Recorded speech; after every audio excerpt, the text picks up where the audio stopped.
Good evening, everybody. Hopefully you guys can hear me okay.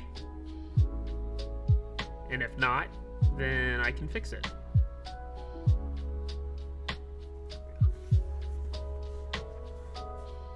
Someone give me a thumbs up if you can hear me, please, just to make sure.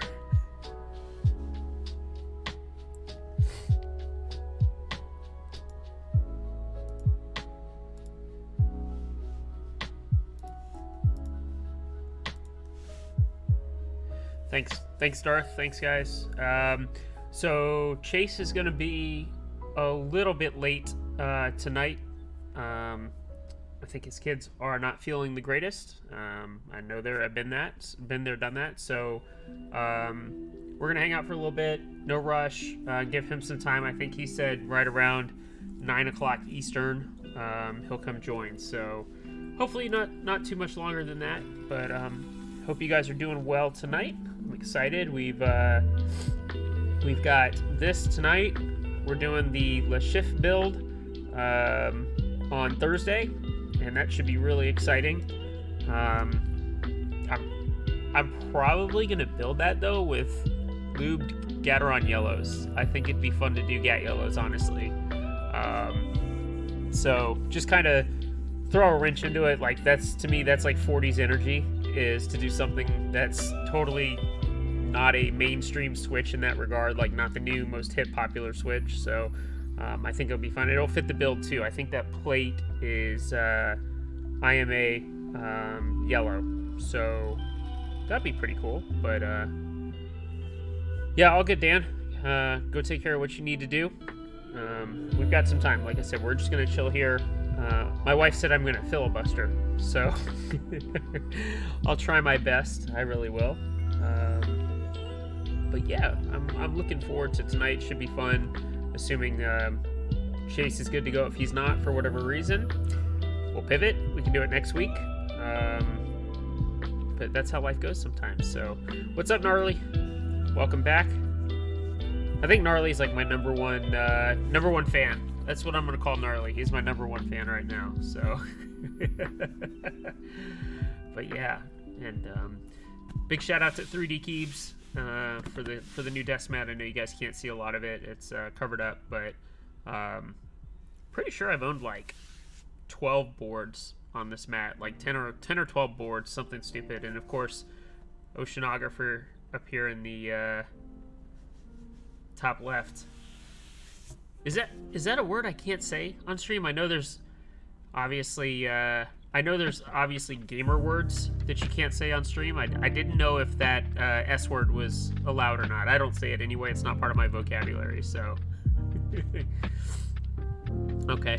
I know we used to call a certain set of buildings on Warzone in Verdansk something that starts with a V that didn't seem that bad to me, but apparently you couldn't say that either. Like, they've really cracked down. So but again, a lot of this isn't in my vocabulary, so I'm not too worried.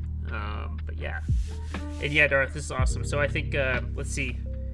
I didn't own an acrylic Prime-E, but I did own a Prime-E at some point, so we'll count that as one. I owned a C2. I owned an MB44. Didn't own a Beppo. I've owned a Corn, so we'll call that. So we're at what? 1, 2, 3, 4. This is just a straight up minivan. Own that, so that's 5. Float Sam. This looks just. I know you guys can't see. This is like just like my Float Sam. So 6. Oh, that's a 33. Vanagon, obviously, sitting right on my desk. 7. UT47, that's 8. Roadkit 9. Minivan 10. Phoenix 11. Oceanographer 12. Yeah, 12 boards on here that I've owned, which is pretty cool. So it's kind of neat to have that as a mat. Like, that's yeah. Oh, I like this game. I should get an extra mat and X out the ones I've had with a Sharpie. Oh, that'd be dude, that'd be awesome. Like, kind of like a what were those maps back in the day that you could scratch out like where you've been and stuff. gonna have to move that chat box. Let's see. Let's move Discord up a little bit. That way, Chase isn't gonna be all up in the chat. There we go. That's fine. You guys can see a little bit more down here anyway. Not that I'm showing a whole lot here. Yeah, thanks, Dan. Appreciate it. And shout out to Topo Chico, my favorite hard seltzer. Legitimately, and I think it's like the best tasting in my opinion. Their seltzer, just a regular seltzer, is amazing anyway. But their hard seltzer is like perfect. So one of my favorites for sure. Let's see. Yeah, let me pull out the shift since I'm excited. We're gonna build that.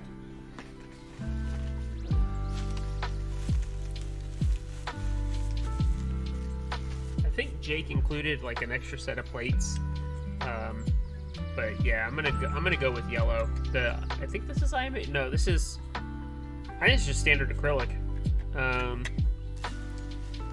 Let's see. He included.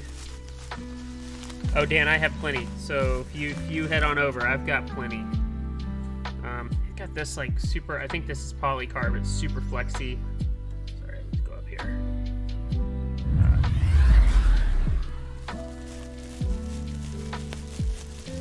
Hey, Finality, thank you so much. I appreciate the sub. Wow, 4 months, and you're on a 2-month streak. That is amazing. Thank you very much. Very much appreciate that. So, Costco's Kirkland brand seltzer slaps. I'll have to give that a try. My wife's got the Costco card. I never use it from her. My wife drives out of the way to get gas there. I never understand that. I'm a believer in just grab gas where it's close. But she's the type to legitimately drive out of her way to go do that. But hey, that's her prerogative, so yeah, we'll let her do that. But anyway, I am super stoked to build this on Thursday. You guys can't see the logo. There you go. The ship.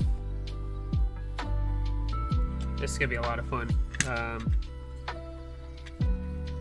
Hopefully I can use it. I should be able to. But I gotta make sure I can get it programmed on here too. I've been having a ton of issues with QMK on this computer. I don't know why. So I'll have to get that squared away. But yeah, I think with the yellow acrylic plate, I think doing Gateron yellows, it's just like fitting. Alright, make sure I have everything in here. Oops, just bang the van. Metal on metal crime. Ladam, what's up? How are you? Hey, thank you for the follow on Instagram. I appreciate that. I'm a big believer in getting everybody followed and followed back, so thank you very much. As I said, for those of you just joining, we're waiting on Chase, dealing with some family stuff. He should be here in probably about 15 minutes, not even. But been there, done that, sick kids, you know how it goes. So I know a couple of you do in here. I think Gnarly's got kids. I think Darth does. It's just what happens when you have kids. You make plans and they jack it up. that's all I can say is straight up is that they jack it up. You think things are gonna go one way and they don't. So it's all good. All good though. We're gonna hang tight here. Like I said, I'm filibustering. So Gnarly, are you on mobile? You say it's bath time right now. I can't say I've watched Twitch while giving my kid a bath, but that's just me personally.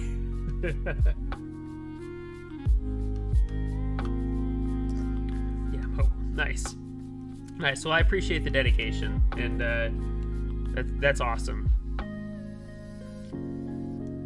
Yeah, you never know.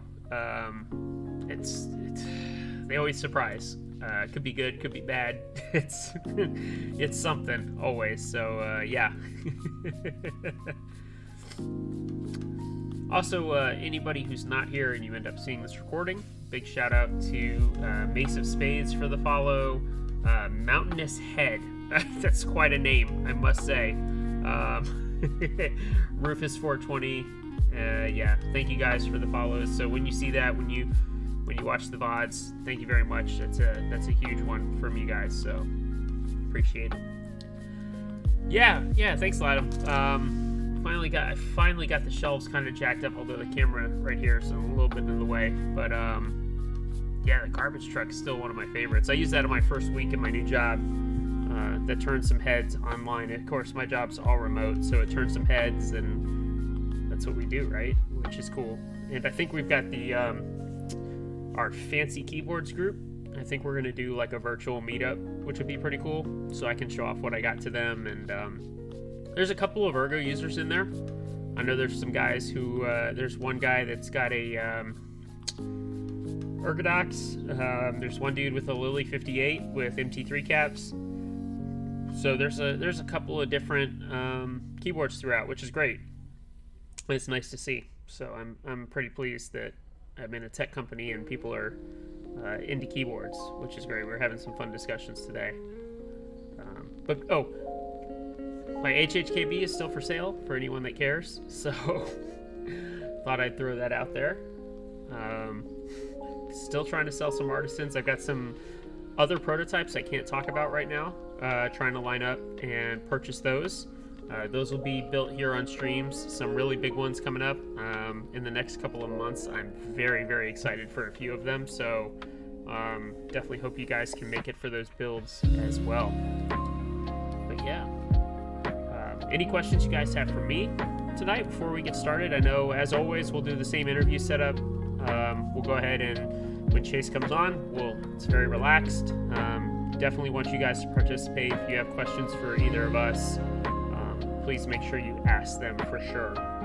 Chase is pretty funny, so but we'll get him in here as soon as we can. In fact, I'm gonna check with him.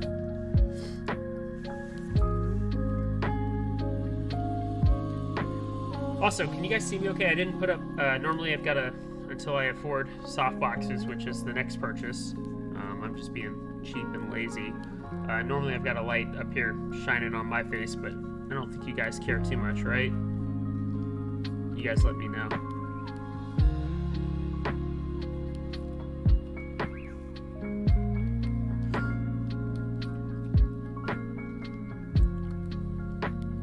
Okay, perfect. Thanks, man. And frame is good. Dan, I hope you're doing okay, man. I saw your post on Instagram, but I haven't heard from you in a while. So I hope you're doing all right. I miss you. I miss hanging out with you. I miss playing games with you. I don't know if you still game occasionally, but we should get together and do that again soon.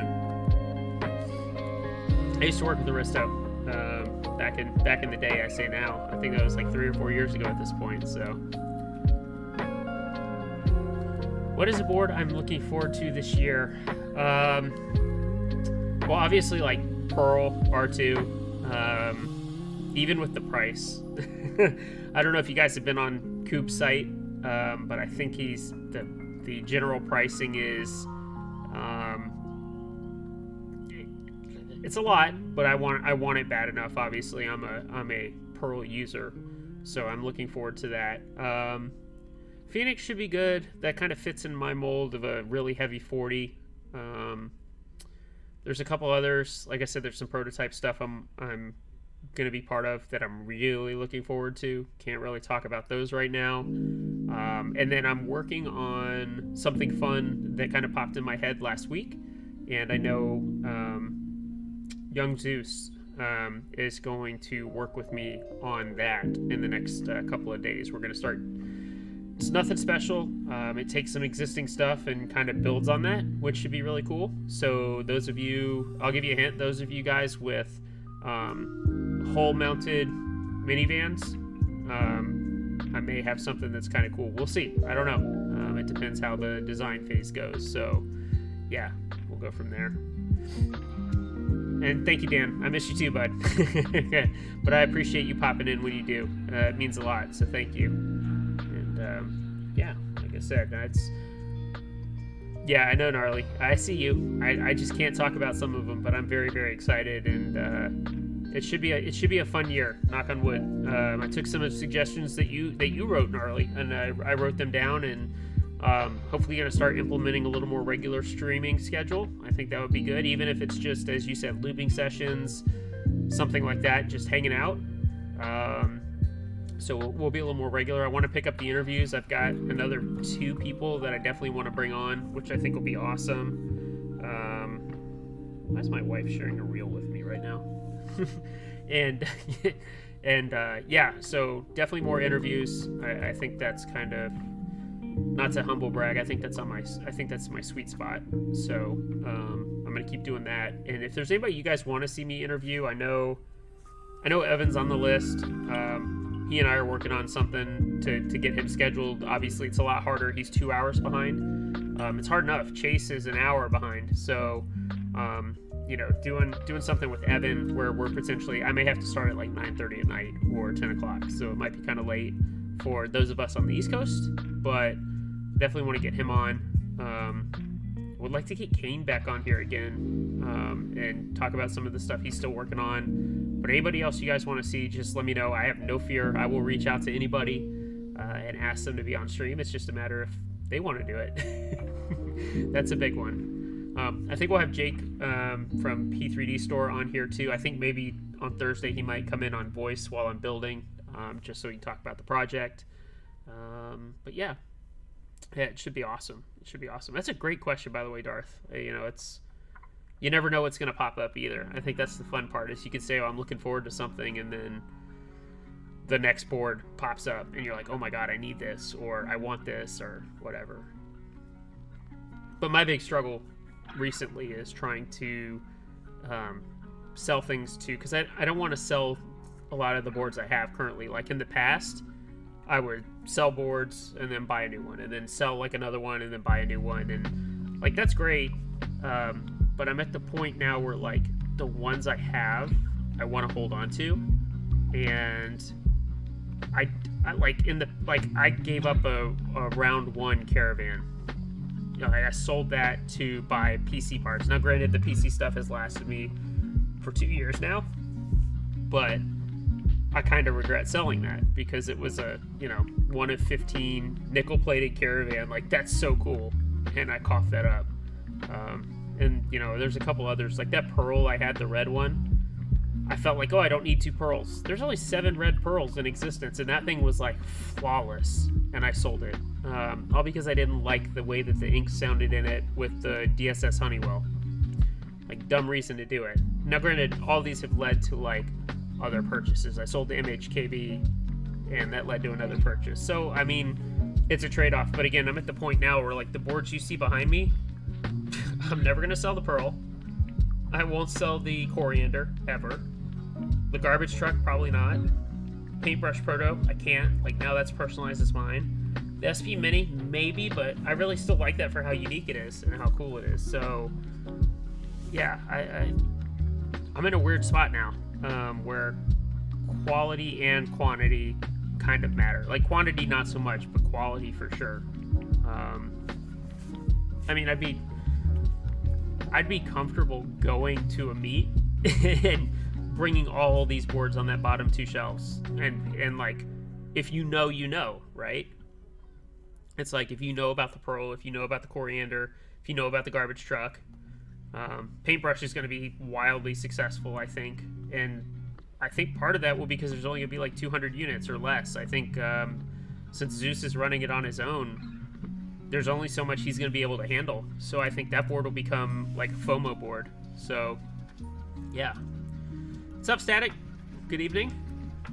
But, like I said, I would feel comfortable bringing all of these. And I've been to meetups, right? And the one in South Carolina earlier last year. Yeah, it was great to bring everything. But, like, looking back, did I really need to bring the Baby Grand? Did it feel like a meetup board? And, like, I brought my HHKB just because it was modified, but it feels like every other HHKB, and it looks like every other HHKB. Like, it doesn't stand out. And obviously, all the premium 40s behind me, those stand out. Like, that's cool. So I think keeping those is important to me.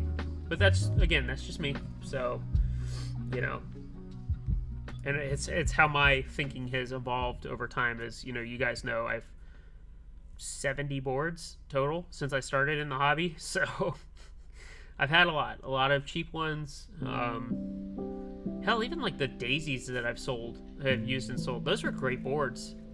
Like low key, once you got QMK on them, they were awesome. But I moved on. So it just depends. We'll see. Gnarly, which boards are your favorite? Oh, in the ocean, yeah. Thank you, Darth. Yeah, look, the ocean's great. I don't even think about it because the polycarb one's not built right now. It's unbuilt because I sold the PCB with the purple one to Dasher B, and now I'm kind of waiting. Like, I've got some plans for that. I'm gonna do a carbon fiber plate for that one. I think that the brass is cool. Like, polycarbonate brass always looks good, but I think a carbon fiber plate would be excellent in there. So nice. Lux says he's coming, so awesome.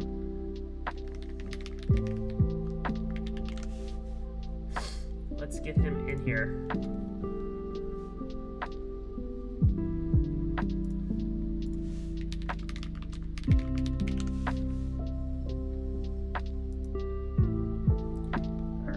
Hopping into voice, so give him a second here. It's not quite sure how long he can make it, again with the kids, but I prepped you guys, so if we only go like half an hour or something, it's all good. All right, Sis is making a drink. Perfect.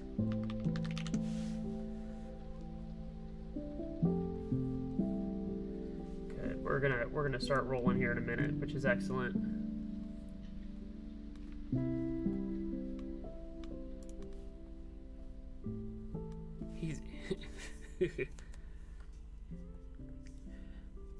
You passed along the garbage truck. Did you sell it, or because I know you had one, right, Gnarly?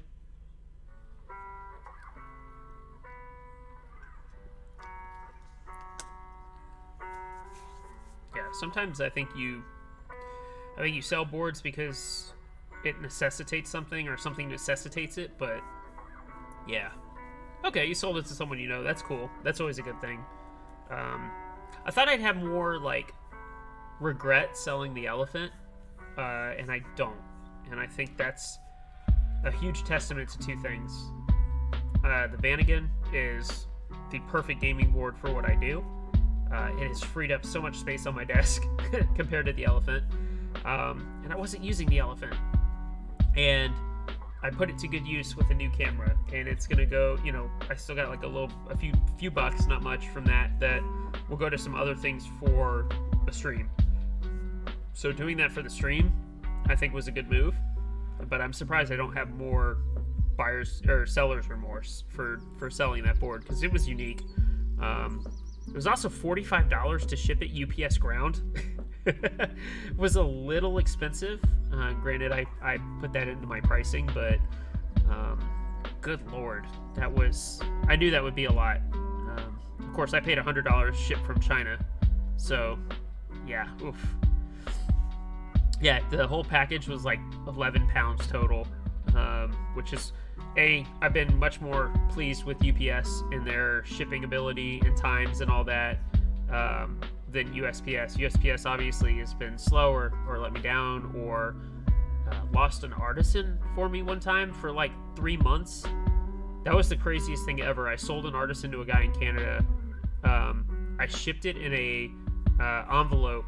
I didn't put like priority mail, but I shipped it in an envelope. It was just into Toronto.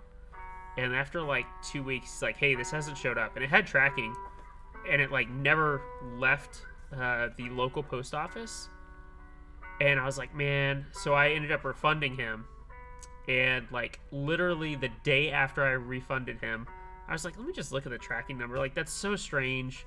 And I was like trying to get USPS to refund me, and it had moved to Jamaica, New York. And I was like, wait a minute, it moved? And so I pinged the guy. I'm like, hey, they have it. I don't know what's going on, but it's moved. And then it didn't move again for like another month. And I was like, oh, this is awful.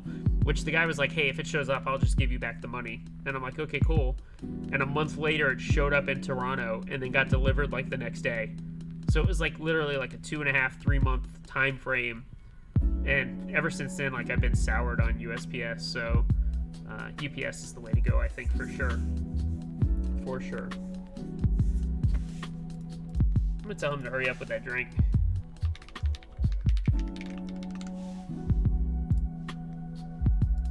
Mr. Slowman. I don't want to give away too much. Like, I already, like, I'm gonna tell everybody, like, how we met. I don't want to do it yet while he's not here.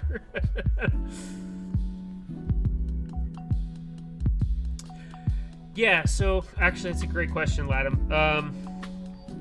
I think part of the problem is I don't have a good set of responses to the interest check, and I believe part of that problem is because we don't have a venue and date picked out. I think it's going to come down to, can I find a venue that's not going to cost me an arm and a leg in case it doesn't happen? And if I do find a venue, can I get everybody to commit? So, like, can I aim...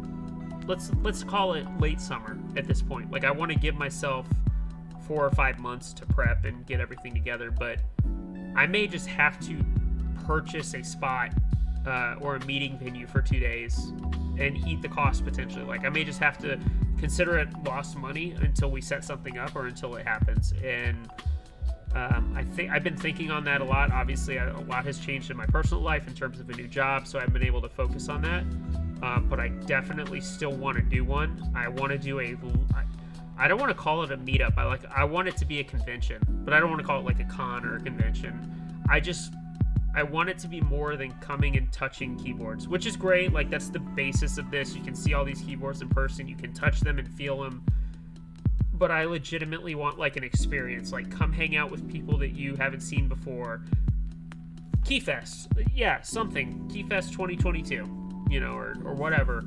And I want people to feel comfortable, like, that they can fly in from anywhere and know that they're going to have a good time and that their money's going to be well worth it. And, like, can I get a bunch of the big people from the hobby together? Can Mike from Novel Keys come? Can Canning Keys guys come? Can Teha come? Can all these other people come? I think that's the big question, and we'll see. So, Chase, you there? What'd it do? Okay. Can you guys hear him? I know we had this issue last time, so I want to make sure. There he is. How are you tonight, sir? Uh-oh. All good. All good.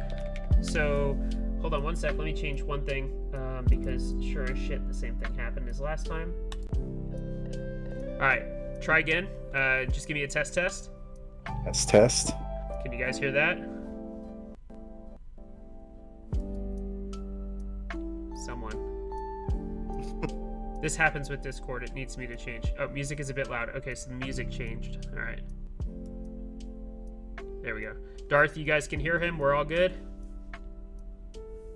Perfect. Okay, excellent. All right, yeah, I had to do that last time. For some reason, Discord is on my headphone chat setting, and everything else is on game setting. I don't know. So it switches back and forth all the time. I think it's just a Discord issue. Discord's got lots of issues.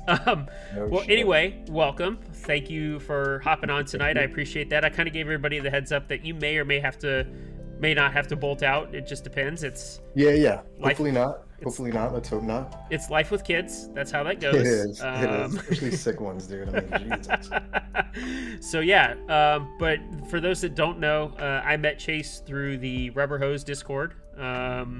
They hang out in the voice chat pretty much nightly, and I saw everybody was hanging out and popped in. So Chase and I kind of connected pretty immediately. We're on kind of the same wavelength about a lot of things. So I'm gonna call tonight's chat interview a little bit of a degenerate shit show. It can be. That's what I'm here for. So, hey, Scrooge with the follow. Thank you so much, sir. All right, welcome. What did you do, boy? Did you let those guys know you were on here? Or? I just did. That's what I was doing when I sat down. Yeah, I sent a message. I'll post it on my Instagram too. Thank you. I appreciate that. That's huge. So welcome, Scrooge. By the way, what are you drinking tonight?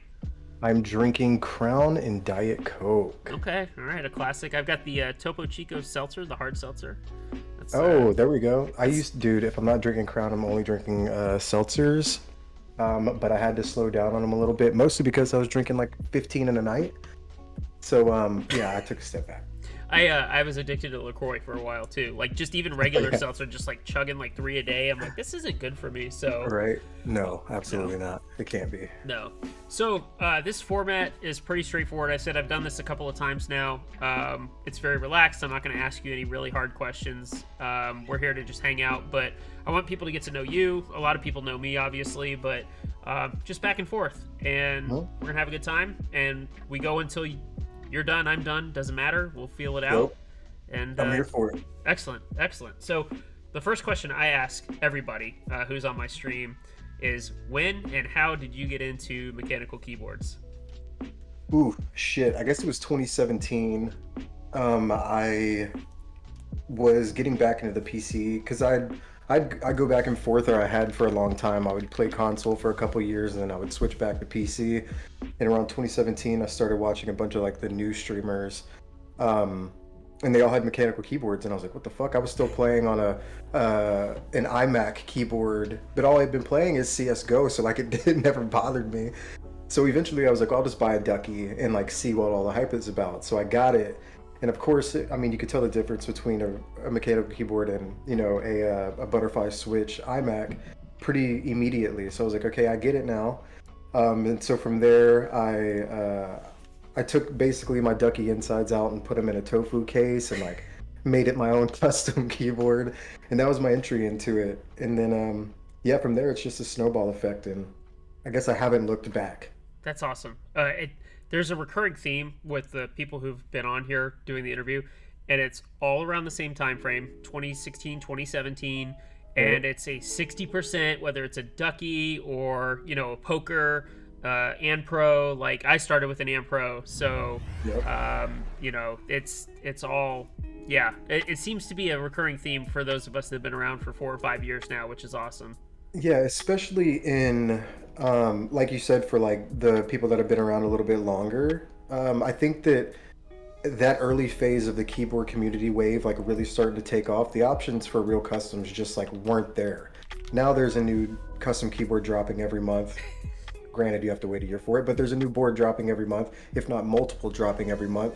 So the barrier to entry is a lot less as far as good product, but the cost of entry has gone up dramatically. Unless you want to stay on those low tier boards, which is great. I mean, if you get a stacked acrylic board to Tofu 60, it'll do you no wrong.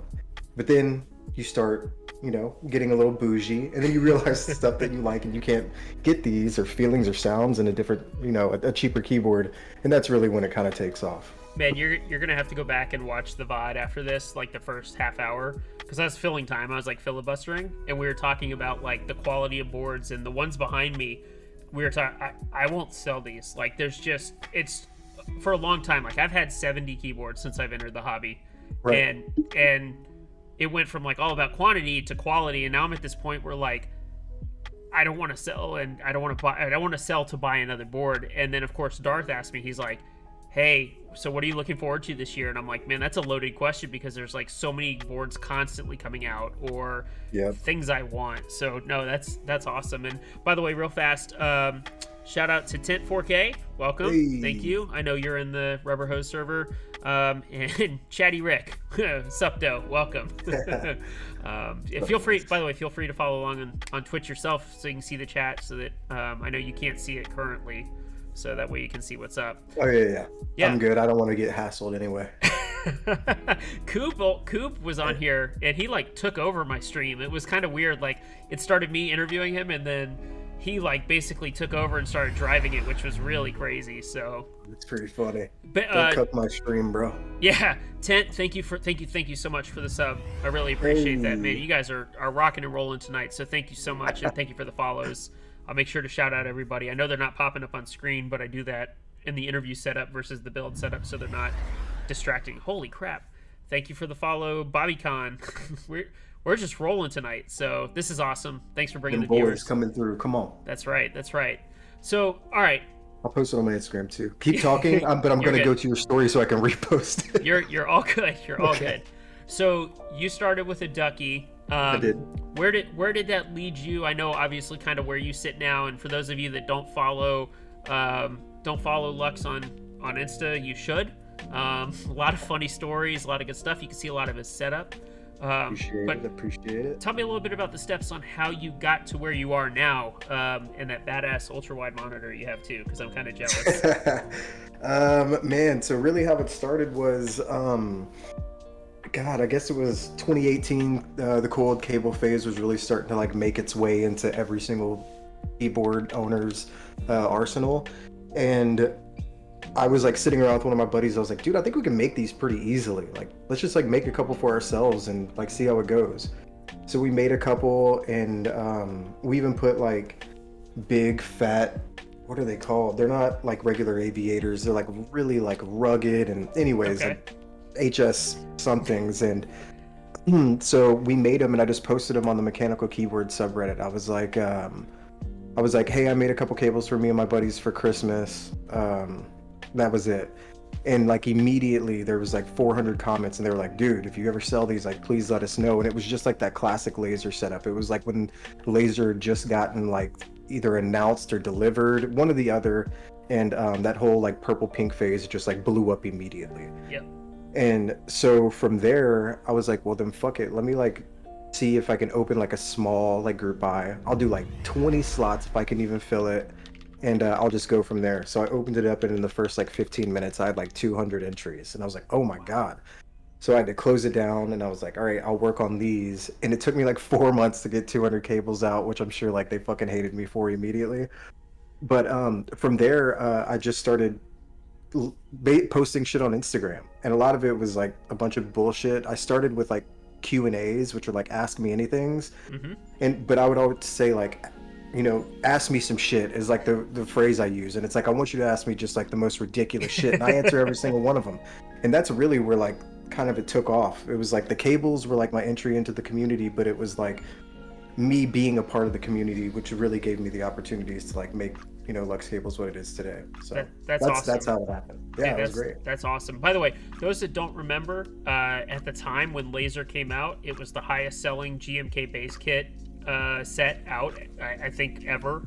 At that point, they sold like 2,000 kits, and now we look at like a couple years ago, 2 years. Damn, was that 2 years ago already? Like Olivia R2 was like 2,000 bass kits, and Dracula was 2,000. So like, as much crap as Mito gets, he kind of set the standard for like what's expected for like an all-out set or a killer everybody wants it set. So yeah, that. No wonder you had the interest you did. Exactly.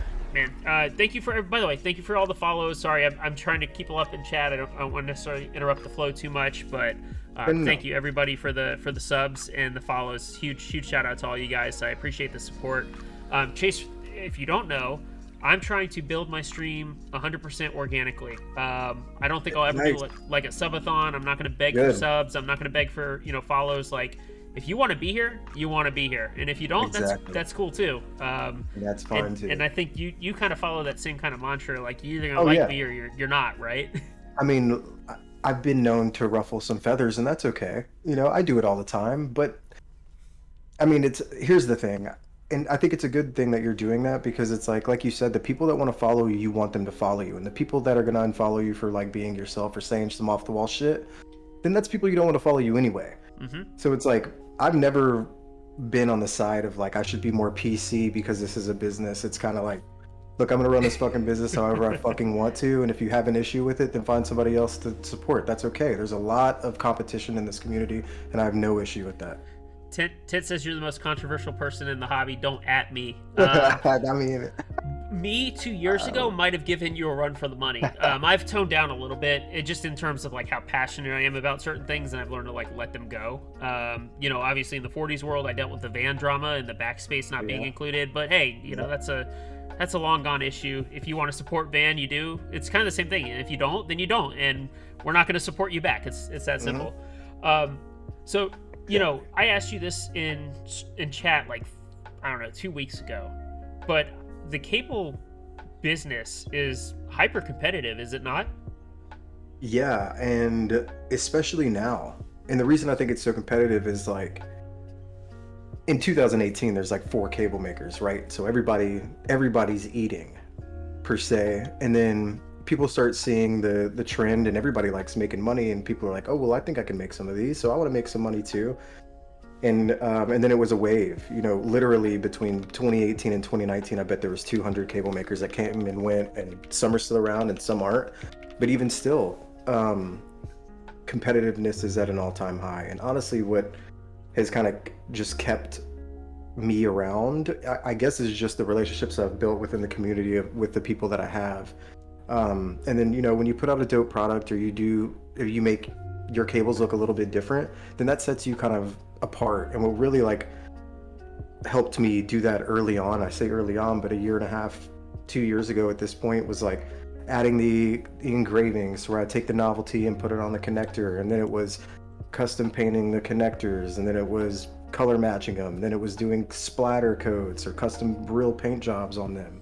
And so it had all just kind of elevated. And what makes you elevate is competition, right? So without the competition of me having to like differentiate myself between the competitive, then I would have been sitting here making regular fucking cables for 3 years. So I'm glad, but it is hard, especially with 400 other people selling cables all the time. Yeah, and the ability for people to make their own, and they're like, hey, I made 5 cables, I can sell you a couple. I see that all the time, and obviously Yep. there's a lot that goes into quality, but it's hyper competitive. Where do you see the cable hobby, the cable making hobby? Where do you see that heading, if anywhere? Do you think you guys have plateaued, or do you think that there's still more that can be done? There's more that can be done, but the weird thing that happened with Lux was when I worked at a law firm for like 5 years, or for 3 years, and this was like my like side gig. And then once COVID hit and I was working from home, I like put a lot of time into it, and I realized the potential of the company. So I decided, long story short, I decided I wanted to go with Luxe Cables. And so I was basically doing just like custom drops every week. I would do 25 cables, and it'd be a random colorway that I would just announce that day. And they would always sell out immediately. And I was like, oh my God, this is amazing. I just want to keep doing this. And then it got to the point to where I was getting approached with collaborations, like multiple every month. And I was turning them down, just because I was like, I don't want to worry about it. I like doing my own thing. What I have is working. And then it got to the point to where I started thinking about like, I'm leaving so much potential expansion of my company, or just money on the table essentially, by not taking up these group buys. So I did, and basically it changed the whole direction of my business, because I was doing my own releases only for the first year and a half, and then almost immediately it was only collabs, which I'm still only doing collabs 99%. But the thing about collabs, and I'm sure you're aware of this, with GMK, sets aren't making it. Right. Like, multiple sets are being canceled now. Multiple group buys are being even stopped in the first week because they've sold 10 sets. This is a very common thing now, which is crazy. So the change is very obvious. People don't want to let their $200 sit away for 2 years when they could pay $80 more in 2 years and get it immediately off the aftermarket, or just get extras. Yep. So all these people are sitting around being like, oh, why am I going to buy a cable for a set I'm not going to get for 2 years? And it's the same vice versa for keycaps. Nobody wants to do it. So what that does is it takes your trends go down dramatically. So now I'm in the position of trying to switch my company back into the direction it started as, just because it's like, keycap sets aren't happening. Are cables going anywhere? No, I mean, keywords aren't going anywhere. Right. But collaborations and collaboration cables are going somewhere, and it's not a good place. Yeah. Chad asks, all right, now that you're getting into Cerakoting, are you considering rebranding? Dude, Luxe Coatings, dude, coming 2022. Okay. It's been kind of a joke. Once I started doing all the McFlurry stuff, I'm sure you've seen it. The collaboration with Alchemy that we did, and then I think we already have 30 or so out and about. Awesome. But when I started going that route, I started getting approached by a bunch of keyboard designers being like, dude, let's collab on like some keyboards. So it's definitely an option. Will I ever transition to fully Cerakoting? Probably not.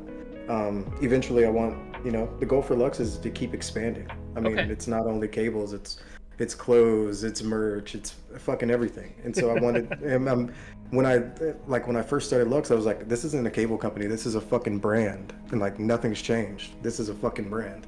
That's the way it should be. Is that even if you have one thing you're doing, that currently, right? The idea is having a brand, and actually, that's a great question, Edamame. Luxe Artisans when, because it's going to transition to my next question, which is what got you into artisans as well. Like, I obviously you're in 3 phases of the hobby, but what got you in that? Because you have a nice collection. For sure. So I guess part A is Lux Artisans win. I've kind of been waiting to announce this, so I'll announce it on stream. I am actually Rubber Hose. I know y'all have been thinking this has been Chad the whole time. He's been the front man for it. Y'all wonder where I get all my BBWs. That's where. So they're already here. Welcome to Lux Artisans. We're gonna keep with the Rubber Hose title though. And what got me into artisans, funny enough, is a Bob Gengar cap. Okay. Dude.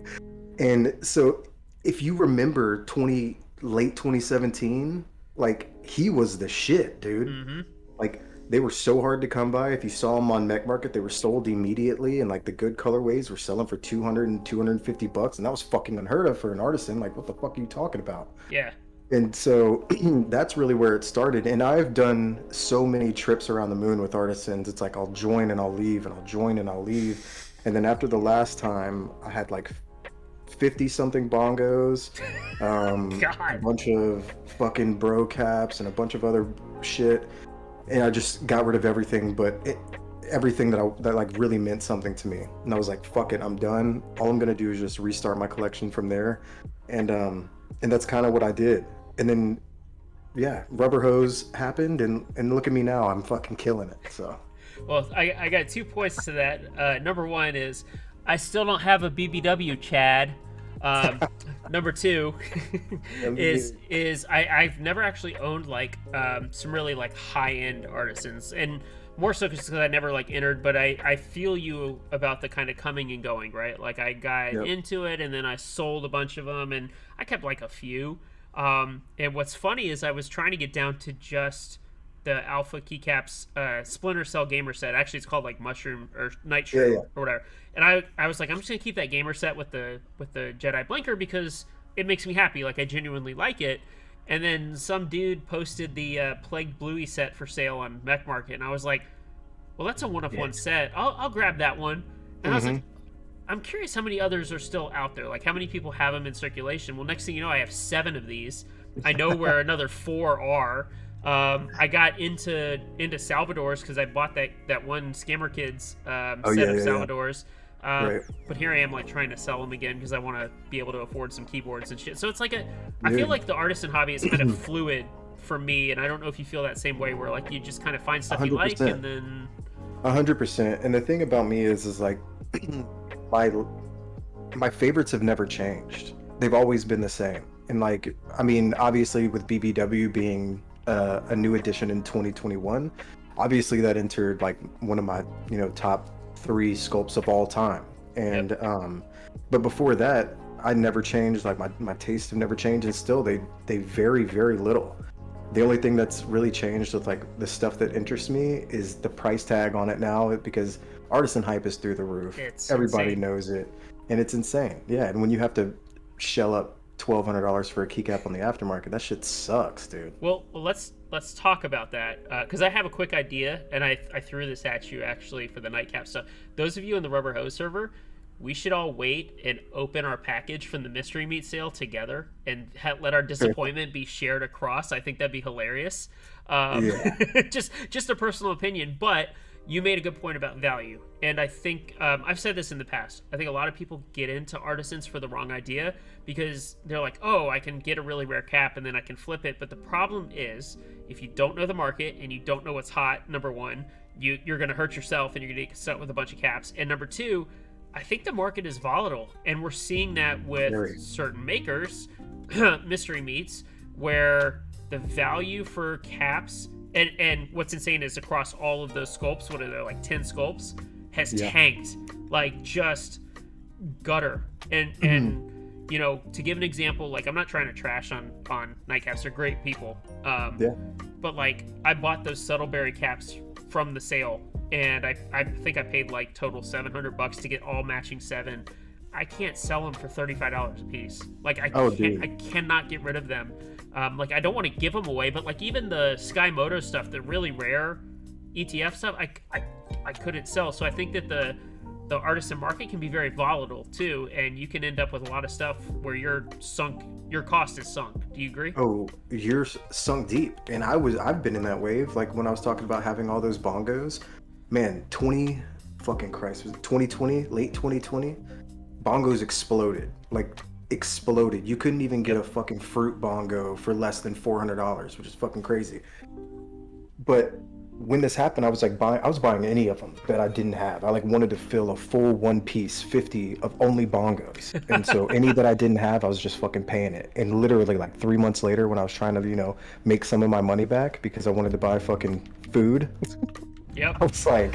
I was fucking having a hard time, and I was selling half of them for half of what I bought them for. And it wasn't because like I was just rushing to sell. That's where the market had gone in 2 months. And hype drives everything, right? And it's consistency, and it's putting out dope shit, and like having a real theme behind your brand. Like there's so many factors that go into this. And then,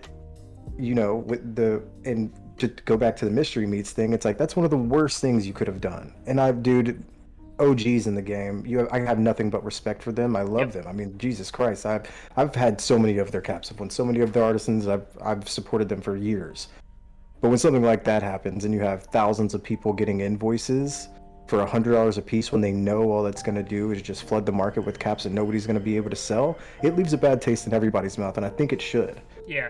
And for those of you that don't know, for whatever reason, the mystery meat sale, I guess has been offered every year, right, for the last couple of years.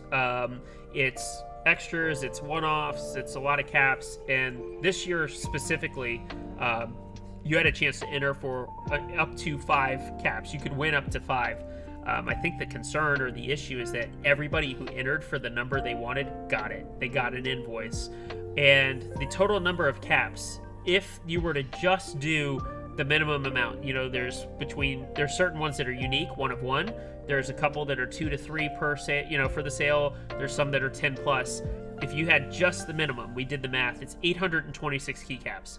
And that's just the minimum. So we have a feeling there's probably 1,300 caps in this sale. And I think you hit the nail on the head, Chase, that unfortunately it floods the market. And unless you get one of those, let's call it anything 2 to 3 or less, like if you get one of the rarer ones, you're in good shape. But if you don't, and you get something, I think the problem is you paid retail for something that immediately has depreciated probably half of its value, which is even more. I mean, think about getting 5 single shot Menlos. Yeah. I mean, bro, what do? You give those away. You literally don't sell them. They don't go anywhere forever. Actually, I think that would be a concern, and I hope that they don't do that. But like, they better not. If you enter for 5 and you get 5 of the common same caps, cap. I'd be upset. I'd be very upset. I'm just saying. So yeah. I'll be interested to see what shows up. I got 2, and I wish I had pulled what you did and said no thank you and just not paid the invoice. But I like them and I did want to support them. I just didn't realize like how deep that sale went, and that one hurt a lot. So word of caution to those of you that are considering getting into artisans, if you're not already in them, it's a little tricky sometimes for sure. And look, here's my biggest word of advice. If you're getting into artisans, if you see something that you like, mark it down, buddy. Just don't even look up a price tag. Go with what you like. Do not try to follow this hype trend because you're going to get yourself in fucking a dark place to where you're stuck with thousands of dollars of caps and you don't know what to fucking do with them. So just pick what you like. And I know it's such a fucking common thing to say in this community, but it really applies to artisans, especially because people, once you get into the hype phase of artisans, people are like, oh, well, I have to have BBWs or I have to have bongos or LPs or gaffs. No, you fucking don't. You don't need to be spending that kind of money, especially if you're like new to the community. Find the things that you like. There's so many great fucking artisan makers with great prices that are doing sales constantly. Don't get too deep. Yep. All the only advice I want to give anybody. Yeah, no, my first time really kind of diving deep into it, I was trying to follow hype. Unfortunately, that was with Keyforge, which also kind of tanked a bit, and that's a rough one, because that's I say shishi, I heard people say shai. That was a great sculpt, and it still is. It's still a good sculpt in my opinion. It is. But for whatever reason, that value tanked, right? And I paid the price there. The good news with like Alpha is like Johan is really awesome, and he's not doing 100 caps per sale, and he's doing unique colorways and stuff that he wants to do. And so like the Salvadors, I don't mind purchasing. I don't really need them, but I bought them because I thought I was getting a killer deal, and I still did, even though I got scammed for the other half. I was out $380, but we won't talk about that. Right. You know, I'm just trying to make my money up selling what I got, but I ended up with some really cool ones too. So it's things I like. I like that sculpt. I don't really like Kapora. I know a lot of people love that sculpt. Whoa! I got a Kapora tattoo. Hey. No, that's a running joke. Okay. I'm probably gonna get shit in chat, and it's not. It's a fucking owl. It just happens to look like a fucking Kapora. Yeah. So look, it's a cool sculpt. It's just not for me, but it turns out I really like the Salvadors, and my daughter calls them angry kitties, and I think that's a good description. So I think you should probably email Johan and tell him to change the name now. Yeah. Which, by the way, huge shout out to Johan. I showed a picture in his server of the gamer sets, and he messaged me privately and said, I don't think anybody has collected my sets, and I really appreciate that. And he said if he reruns or does a gamer sets in the future, he's going to shoot me one, which I thought was huge. Nice. And that's awesome.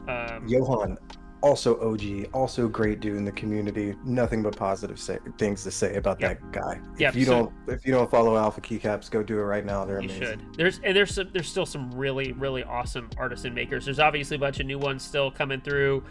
Big shout out to Arium and what he's doing, because shout out to Bogan Caps. Oh yeah, Bogan Caps. I know him as Arium, right? But Bogan Caps. Yeah. His name's Arium Bogan Caps. He's doing crazy shit. Those glow in the dark ones that he did that I missed the sale on because my phone was like, hey, I'm not going to give you any notifications anymore, and I missed it.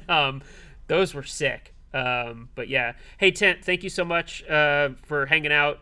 This will be on VOD, and I put this on YouTube later, so just if you guys want to go back and watch it, you're more than welcome to. So yin yangin.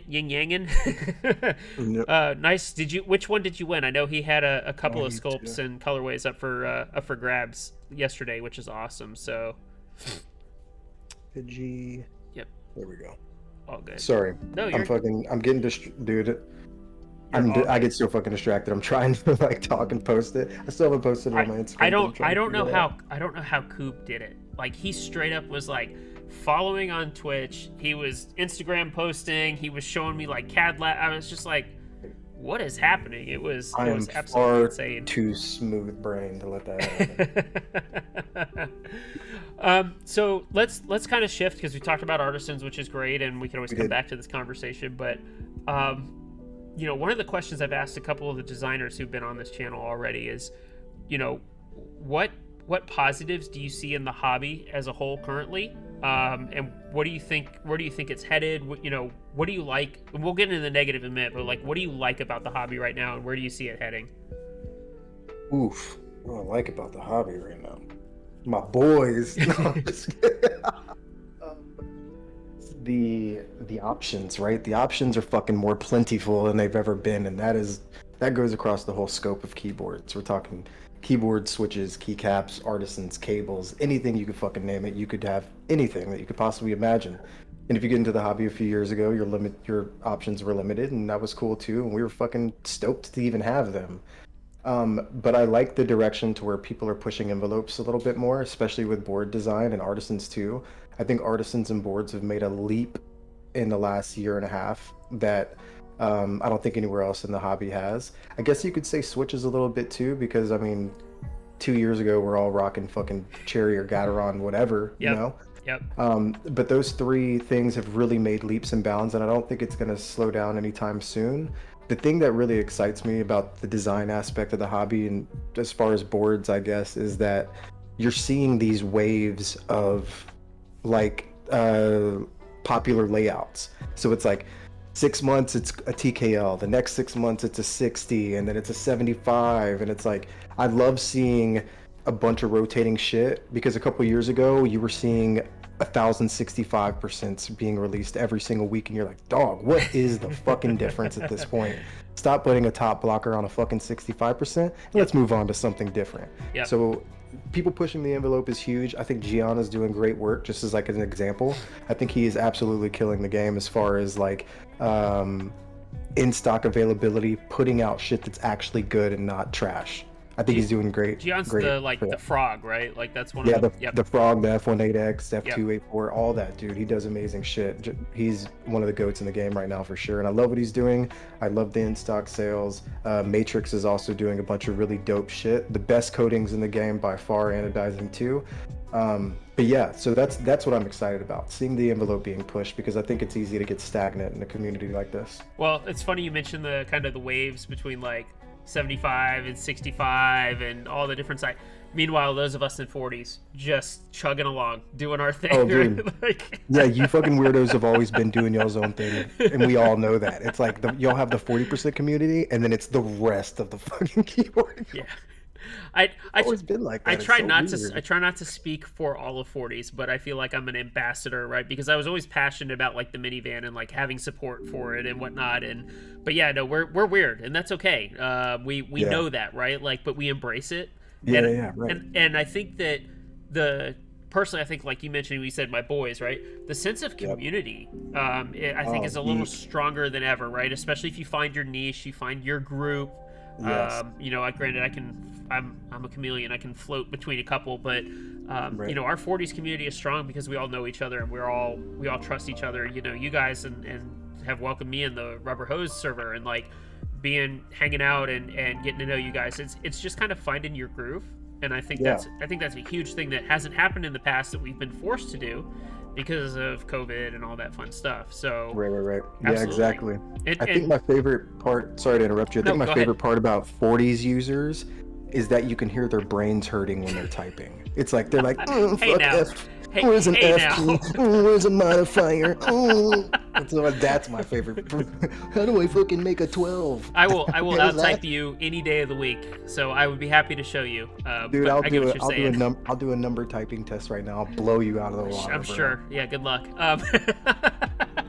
But no, like the sense of community, and that kind of leads into something that I didn't ask the other designers, but when have you ever gone to a meetup, and if so, when was the last time? Dude, I've never been to a meetup. Really? I've been in the community for like fucking 4 years now. Never been to a meetup. And the last one I was gonna go to was the Novel Keys one this year. Yep. But right before I got sick, couldn't go. I had to pull out last minute. That's what she And said. yeah.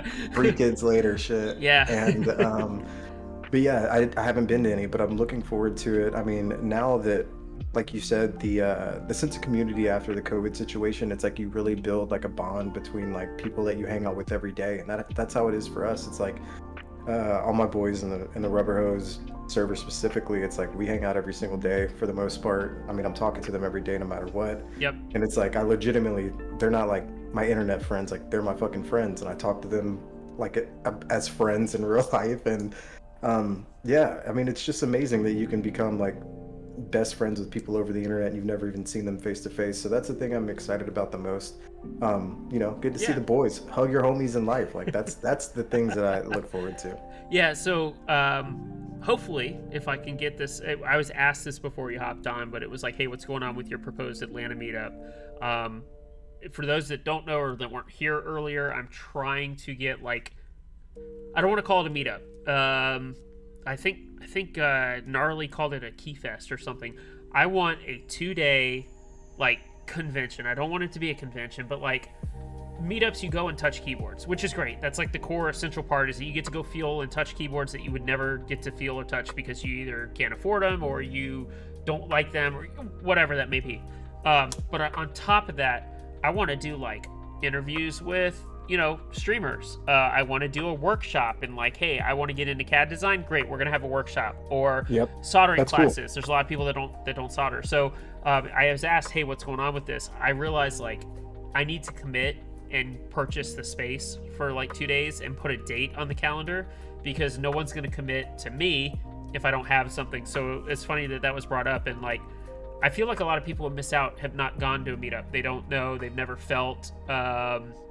They've never felt certain keyboards. They've never, like I went to the one in South Carolina. And I was typing on 2 Janes and 2 Alices, and like I never understood the hype until I went and touched it. And I was like, wow, these are great. Like no wonder people really like these. Not only are they rare, but like people really like them. So I'm hoping that we can start to revive the meetup aspect. And I want to put something on that would be like amazing that people come, they stay in a hotel or with a friend or whatever.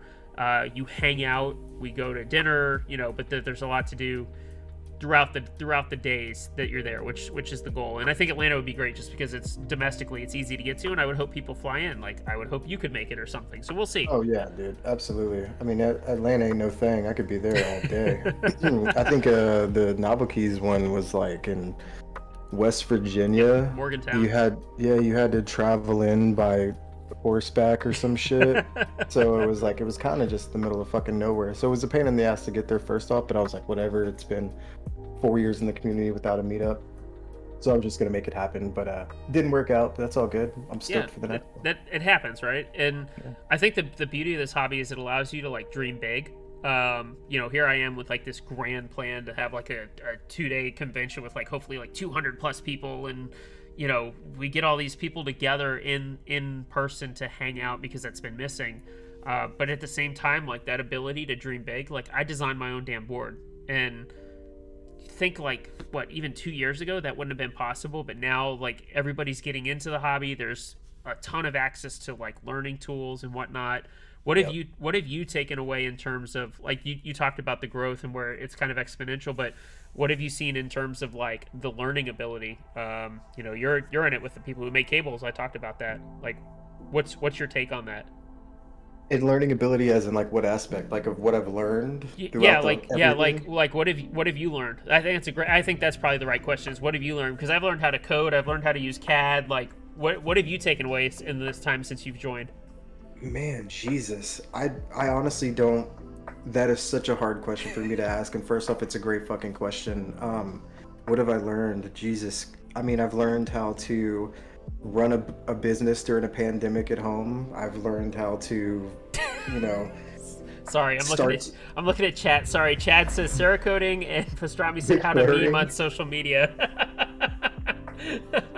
Sorry. Yes, all these are true. I mean, I've taken away, and really, it's like, I guess the thing that is like the funniest thing to me is like I always like will fuck with my family, like when we're at like family events. I'm like, I'll fuck with them and be like, well, I'm fucking famous, so like what are y'all talking about?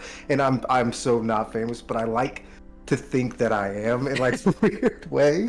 And I think what I've learned is just like taking it all in and loving. I mean, because dude, I get hate all the time, and it's fun for me. I love to be trolled. I love being talked shit to.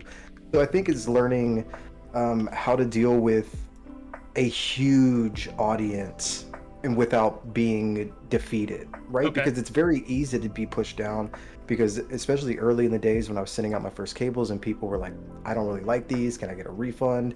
And then I got to a point where I had a buddy that was helping me in the community, and then he just kind of like ghosted me, so I was like 80 orders behind, and so I basically worked for 2 months without getting paid whatsoever. And it was the make or break of like Luxe at that point. So I guess maybe the thing that I've learned the most is just keep it fucking going. Yeah. Don't give up. Yeah, absolutely. Because it's easy to do. So let's shift a little bit, just kind of the same mindset, but what don't you like about the hobby? And you can be as specific or as general as you want, because I have something to add to it, hopefully. But I'm curious what you don't like about the hobby right now. Ooh, man, I don't know. A lot, honestly.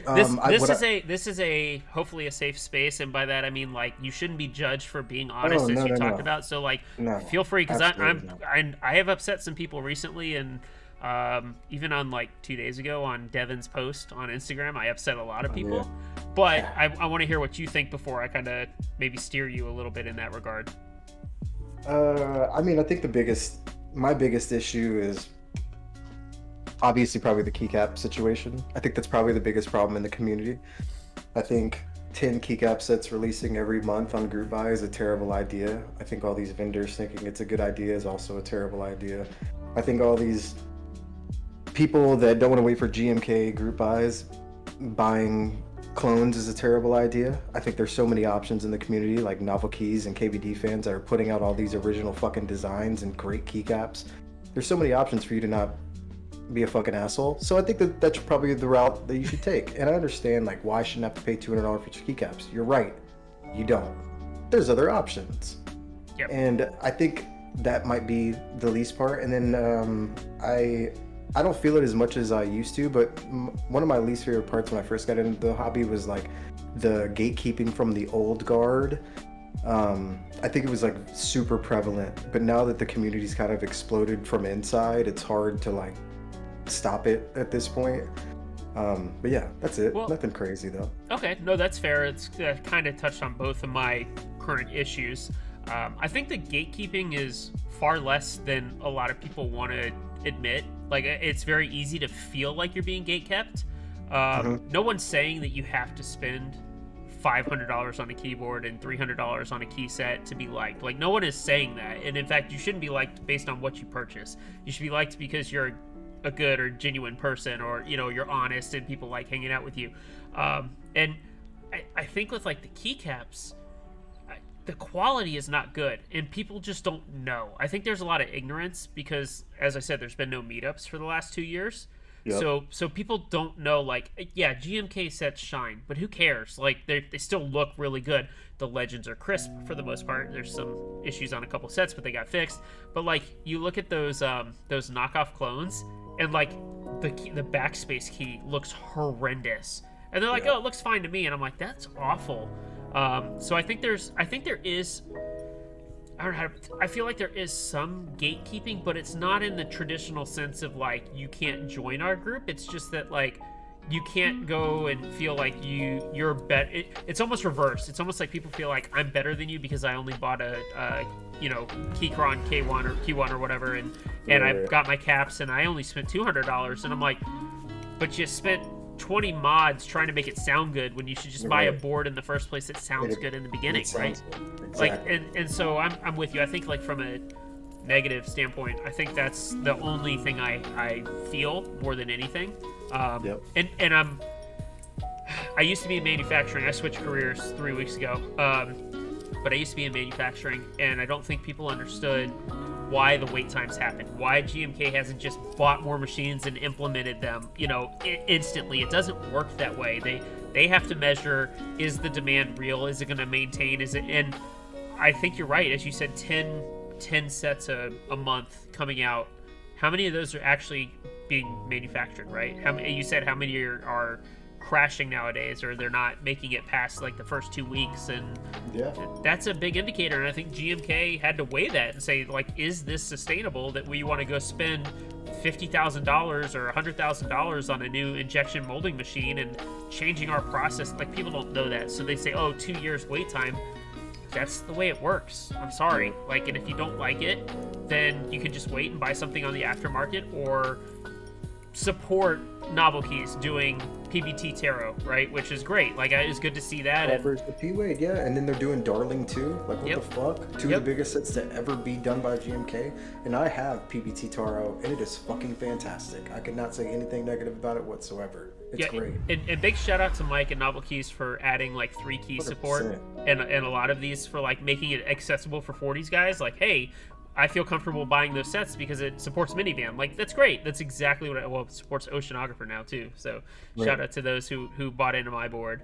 Pastrami, huge shout out for the sub. Thank you so much. I really appreciate that. Yeah. And for those of you that have been chatting and I haven't said, thank you for the follow. Thank you for the subs. As I was saying earlier, I don't beg for follows and subs. If you do it, it's because you like me and you want to hang out here.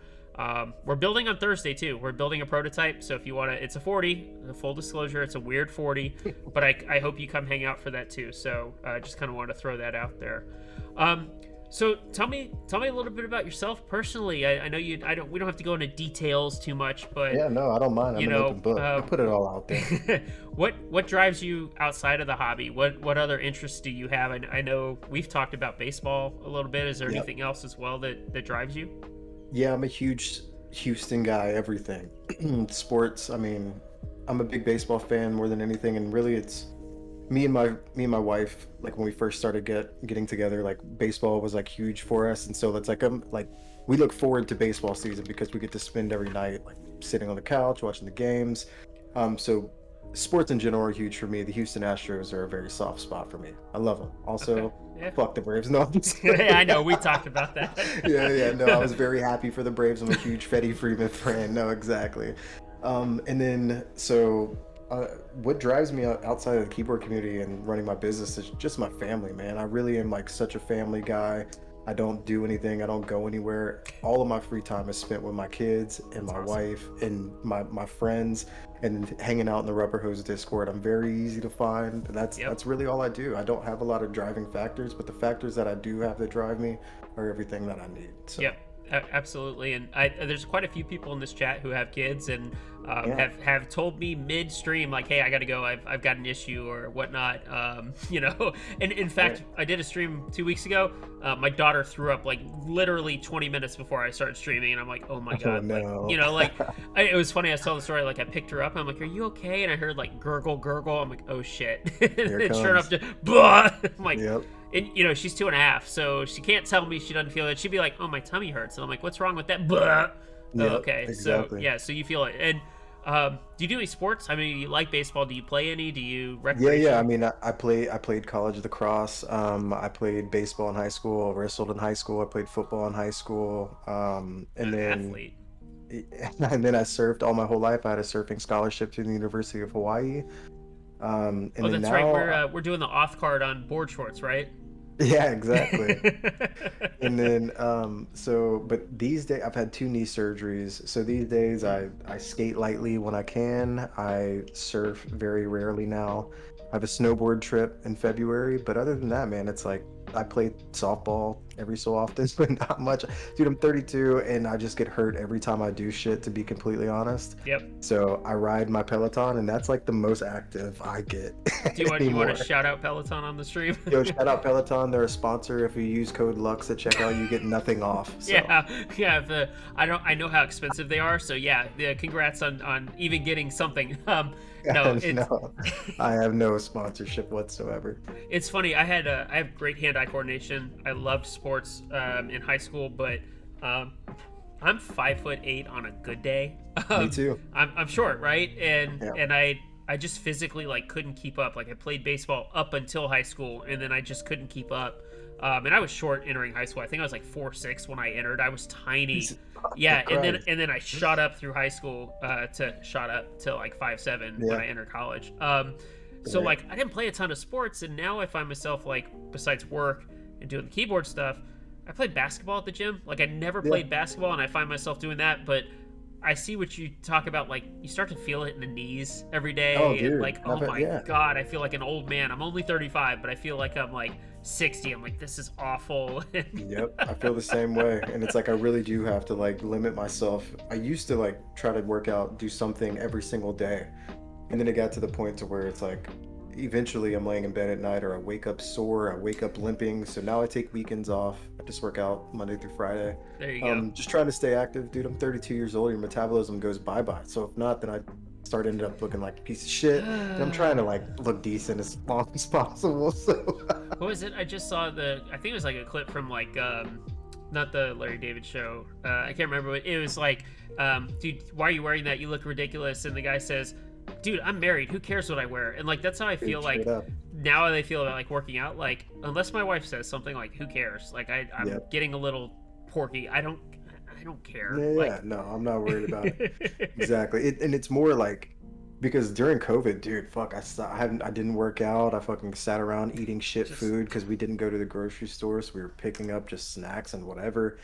And so I had gained like 30 pounds without even realizing it. yep, And then like we started once summer came around, like we started going to like family functions and like family members would like make jokes about me being fat and I was ooh, like, what the fuck? And the thing that like really like changed it is my dad, I hadn't seen him in like a year. And because he's older, he has health issues and I like was walking up his driveway and he like opened his garage door and he goes, "Damn son, what'd you do? Eat COVID?" And I was like, "Oh God, shit." And he like hit me in like a really soft spot because like when I was younger I like I wasn't overweight but I was like a chubby kid for a lot sure, of my life, so like it was self-conscious for me. And so when he said it I was like, oh shit, okay, this has to change. Like the very next day I went on like I worked out for like 65 days in a row and then that was it. I was like, I'm not fucking going back to Being fucking bad again. Yep, like I feel that. I think I gained 22 pounds during COVID. Like I say during Fuck. COVID, but like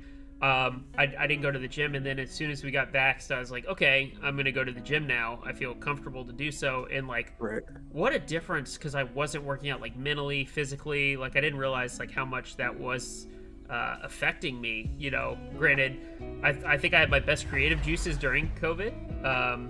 Hey, Yeah. Devin, thank you for the follow. Welcome, My welcome. boy. You know, I think that was affecting me realistically. So to get back into it, be physical, have an outlet, right? That's huge. So absolutely. Yeah, absolutely. Keeping active is hard in pandemic. Yeah, and I feel bad for like a bunch of my coworkers are still in Canada. They're still in lockdown, like legitimate lockdown. And my boss is telling me like he's stuck in his office, you know, for 9 hours a day, and then he gets to like maybe run to the grocery store like masked up, and everything closes at 7. And I'm like, we're lucky, like we still have a lot of things going on that are good. So Devin says make sure to sub to your OnlyFans. I forgot you had one, so yes, I do. sub to his It's OnlyFans. It's onlyfans.com/toe types. I do toe type tests. You can find me on OnlyFans. So thank you for your support. It's $69 a month, but I swear to God, it's worth it. It's $69.42, right? Yeah. Yeah. Blaze it up.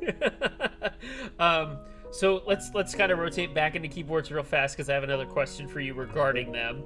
Sure. How many boards do you currently own? I currently own 3 boards, Okay. but this is down from 15 from like a month ago. Okay.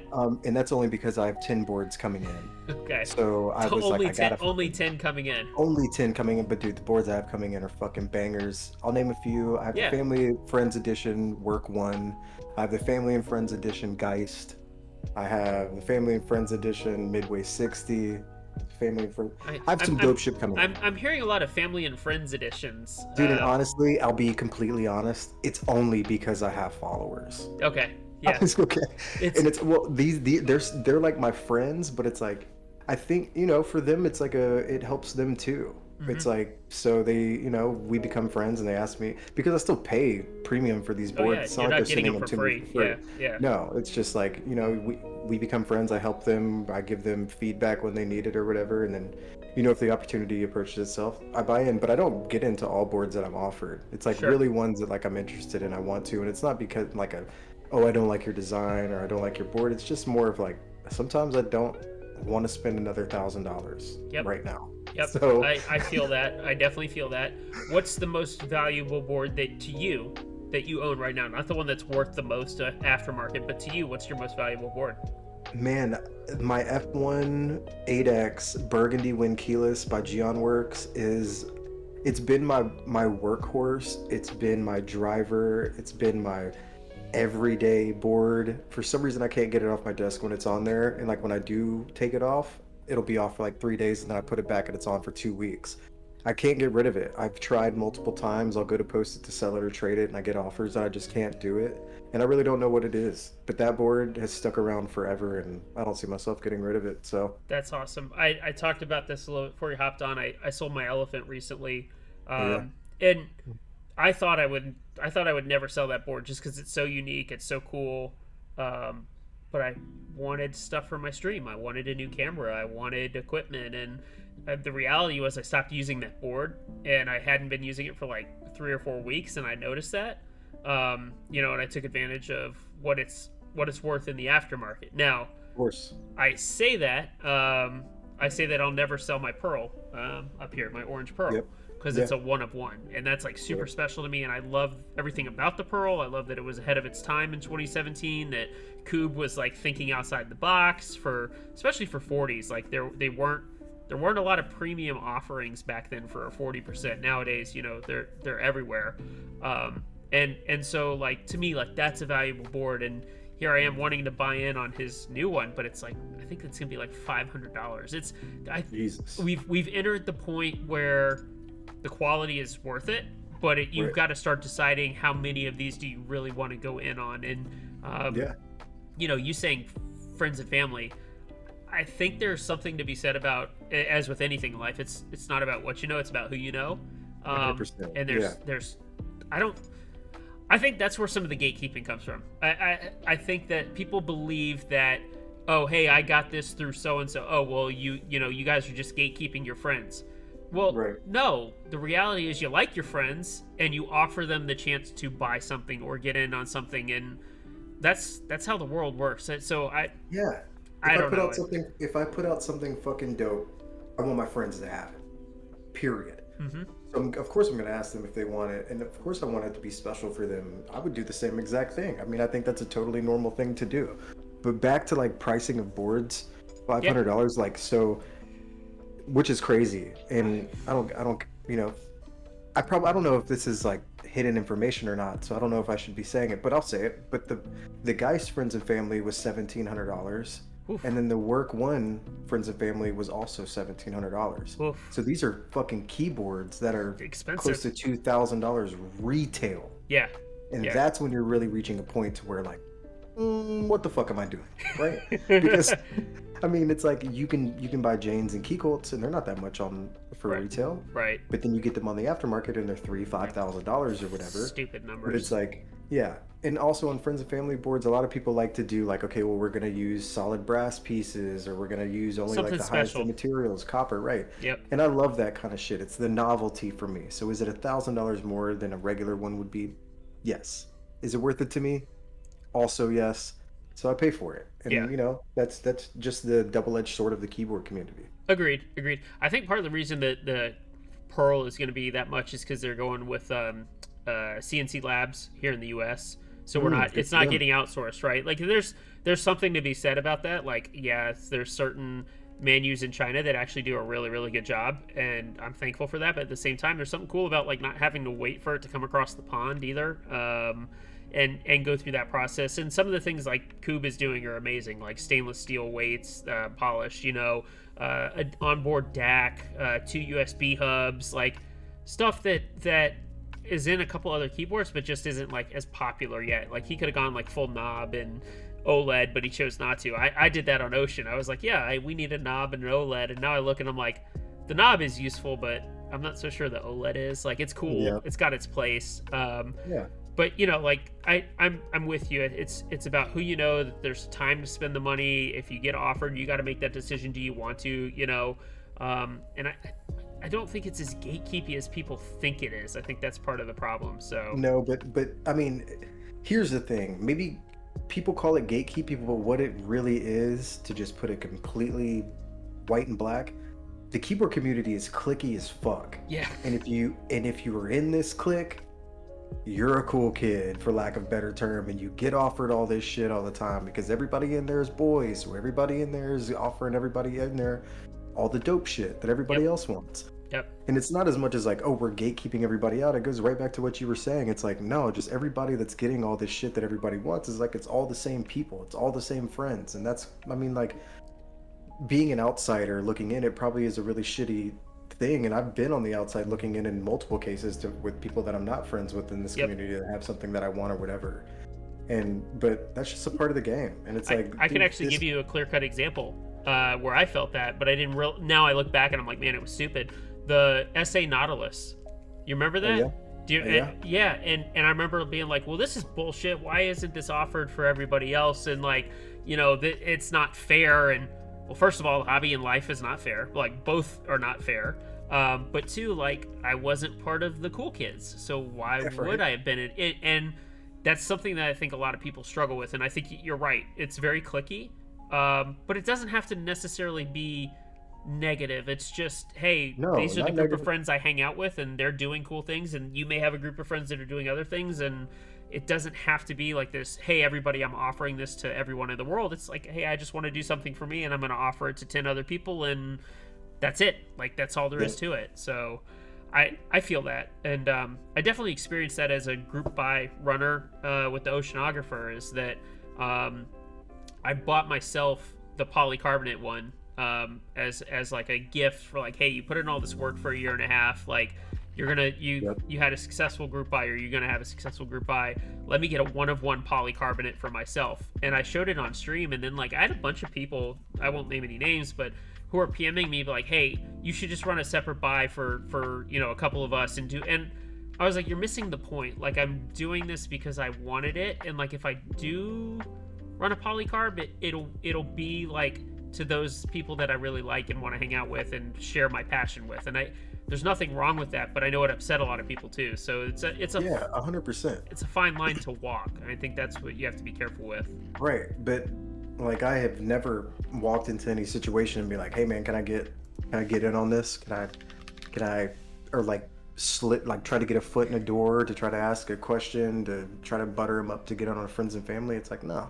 It's like I treat these people like genuine friends, and I mean respect is built. You Mm-hmm. know, it's not something that just is given to everybody. It's like you build these relationships with people, especially talking to people on the internet, because it's a facade a lot of the time. It's like you really don't know who you're talking to, so it takes a little bit to kind of like get going. And you're like, oh, okay, yeah, I make a fucking dick joke and this guy laughs. Me and him are cool. We get it. We get it. We're fucking on the same page. And I think that's like the real barrier, for Mm-hmm. lack of a better term.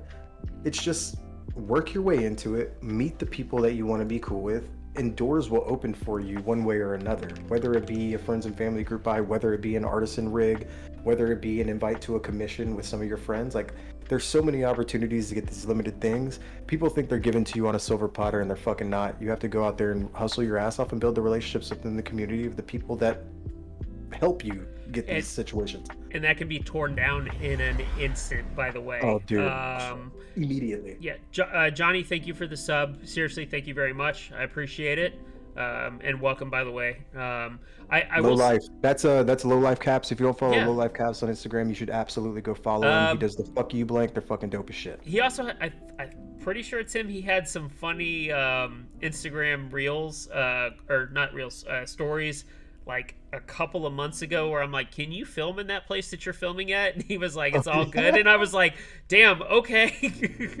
Hey, Johnny be that man. That's But for cool though. real, I yeah, remember I he's saw it and I'm like, am I watching this on look, Instagram? Okay. exactly. Shout out to What a Johnny. G. What yeah, one of the most humble people in this community. He's got the sexiest voice in the community, and he makes some of the dopest fucking caps. Y'all should seriously go check him out if you're not. Yeah. Awesome. Yeah. See, and that's what I love about this platform is it allows people to come on and as you said, yeah, I know you said you think it's cheesy to promote yourself. You're doing it just by being yourself, which is great. I'm not going to be like, hey, plug yourself. You know, like if you want it, great. I'm not gonna be like the radio where you're like, hey, you've got 30 seconds, go ahead, right? Yeah. What do you have going on? Right, like no, Right. be yourself, and that's legit. And I love that the people I'm bringing on shout out others because, as you said, we've made these friends. We've built a true community in that sense that like, hey, come hang out with us, and good things happen, right? Yep. And you touched on kind of like just being in the right place at the right time because you're doing all the things, not being a dick trying to slide your foot in the door. A couple of months ago, Zeus, who's in our 40s community, came to me and was like, hey, do you want to build a paintbrush proto on stream?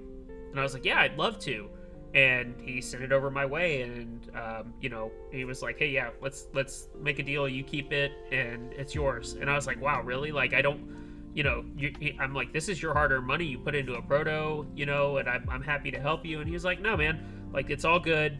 I just appreciate the support. And I was like, those are the things that like I truly value, and not because I'm getting stuff or getting cheaper than retail potentially. It's more about like someone felt the connection to me to be like, hey, will you help me out by just building this on stream? And you get to have this board in your collection, and like that's so cool because he did it because he wanted to, not because I asked, not because I was like, hey, what are you working on? Right? It was very Yeah, it's genuine. absolutely. It's a genuine interaction, and I think that's missing from a lot of areas in this hobby. For sure. And dude, and let's be the genuine experiences are the one that like keep you attached to this hobby, right? Mm-hmm. It's like you meet that one guy randomly one night or girl or whomever, and you're just like, damn, I needed that. I needed that refresher. I needed like the fucking whatever that conversation was that me and this guy had. I needed that. I needed like the creativity to come back through, and sometimes all it takes is a conversation or like to look at something together and ask for ideas or what you're working on. It's like, dude, I do this constantly. I'm constantly throwing ideas at people. I'm constantly asking people about feedback. It's like I need to know if I'm not on the right page, because it's like, of course, everything that I put out I think is dope. That's why I put it out. But it's like I want people to like be on the same page with me. Like, tell me if you like it. Do you like it? No. Like I value negative feedback more than I value positive feedback, and it's fucking ass backwards, and I shouldn't, but I do. It's like I need people to kick me in the ass when I need it, and I think that's a great thing to do. Absolutely. By the way, the easiest way to get yourself removed from any list of anything cool happening is to insult my wife or my family on Instagram. Big. I hope nobody's doing that right now. No, not now, but someone did on Devin's post. So big fuck you to the dude I blocked and got rid of and reported. So huge shout out to that. But yeah, that's. I just want to mention that is the easiest way to get your shit kicked. So look here. I'll make it plain and simple. You talk about me or my family. If you want to cross me, I'm knocking your fucking teeth out. That's all there is to it. And look, and that's okay. You know, you can be cool on the internet. You can talk some shit, but run into me in real life, it's a different issue. Don't talk shit about people's fucking families. You're on the fucking internet, homie. Period. Okay. I just want to get that out there. I know. I think Devin saw it, so I just want to get that out there. But you come at me and my family. I'm the same way. And like, I never like. Obviously, if my wife, I've been with her for 10 years. Right. If someone says something about my wife, I'm going to defend her. Now that I have a kid. Totally my different. God, like totally the dad different. rage that builds up. I was like, Dude. I never experienced it. And then I was like, holy shit, I want to kill you. Like, dude, you know, when people like, the term like dad strength. Yeah. Oh, it's people real. think, like, that's a fake term. It's like, real. No, dude, you don't understand. I will rip your fucking teeth out of you. Like, you don't understand. You have boys and girls, right? I do. Yeah. And I only have a girl. Yeah. Oh, man. My first was a girl, too. Oh man, like I never believed it. I was like, yeah, right, no big deal. No. Holy cow. Like someone early on said something about my kid, and I not ironically, unironically, it was in this hobby. It's why I don't have the same name. For those of you that wonder why my name is Carter86 on Instagram and it's not Hedgie, it's because for a while there I was very abrasive in the hobby, and people found my Instagram and started commenting on my pictures of my kid. That changed things. So it's a reminder, people can still be really nasty in this hobby, unfortunately. Oh, yeah. 100%. Because they hide behind a keyboard, they hide behind a monitor. I know for a fact if we were in person, they'd never say it, right? If you were at a meetup, you'd never say it to me. The person that said it, though, was kind of someone who was higher up as a designer at the time. So that was kind of like, whoa. Yeah. What are you doing, dude? Yeah, so I think there's some underlying negative tones. I get it. It's the internet. People say that shit. Chad wants me to say it. Say it. I mean, that's up to you. I don't give a fuck. This is totally up to you. It was Old Cat. Old Cat? Yeah. Yep. What? Yeah. Because I had said something the first Space 65 round. I had said something negative on Reddit about it. I was like, look, I'm glad I bought into it, but like, it's not all it's hyped up to be. There was a lot of things that I had to say, and a lot of people came to his defense, and he found my Instagram, and kind of like on one of the early pictures of my daughter, he was like, cute kid, would be ashamed if something happened. And I was like, are you fucking serious? Like, dude, yeah. Clown. What a fucking clown. Oh, thank you, Everest. I appreciate it. Yeah. No, when you tagged me in the post earlier today, I was like, wait, who's this? I clicked on it. By the way, you have a fucking beautiful family. Thank you. So what the fuck is that guy talking about? But the problem is we're interracial, right? So that rubs a lot of people the wrong way. 2022, I'm aware. I mean, but there's a lot of people in there who are still not comfortable with that, which is amazing, right? And that's absurd. I mean, how can you be a fucking adult, right? How can you be a fucking adult? I don't know. Dude. I don't mean to get on a soapbox about this. It's just we kind of rolled into this, but hey, yeah. No, I love it. We're talking about real life shit, and there's some real life shit, and people like real life shit. Because this transcends more than just the hobby, unfortunately. Like when you make yourself a name, like you have a business to run, you have an image to protect, but you also have your family to protect. I've put myself out here on stream since September, and a lot of good has come from that, but there is some bad that comes from that, right? You put yourself vulnerable to certain things, and that's just the unfortunate truth, right? And anyone in the chat, don't feel sorry for me. Like my wife and I have been dealing with some of this stuff for 10 plus years, right? Of course. It is what it is. We don't hang out with people who feel that way, right? But there are, I think Alvarez said it, there's still people that live in 1920. Like, it's just the way it is, right? Yep. And that's okay. And for those that were curious, someone said, "Who's old cat? Is he in Texas?"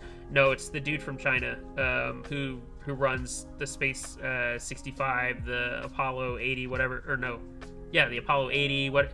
Yeah, doesn't matter. Yeah. Yeah. He So just, also well, I think what Chad is referring to, he did go to the University of Houston, so he'll really? post like Houston shit every so often. But we don't claim him. He's a fuck Okay. boy. Okay. Houston is the most diverse city in America, dude. And people like to think that the South is fucking racist or whatever, but you've never been to Houston. I mean, it's Yeah. literally the most diverse city ever. You cannot walk 10 feet in any part of this city without seeing 12 different ethnicities. I mean, it's absolutely incredible. Yeah, I was gonna say it. Hell, even here in Georgia, like, granted, we're in Atlanta or outside of Atlanta, Right. but like the Northeast, low key, is like way more racist than the South. Oh, dude, Like, and 100%. people just don't know, because in the South, like, the really rural people hide, you never see them.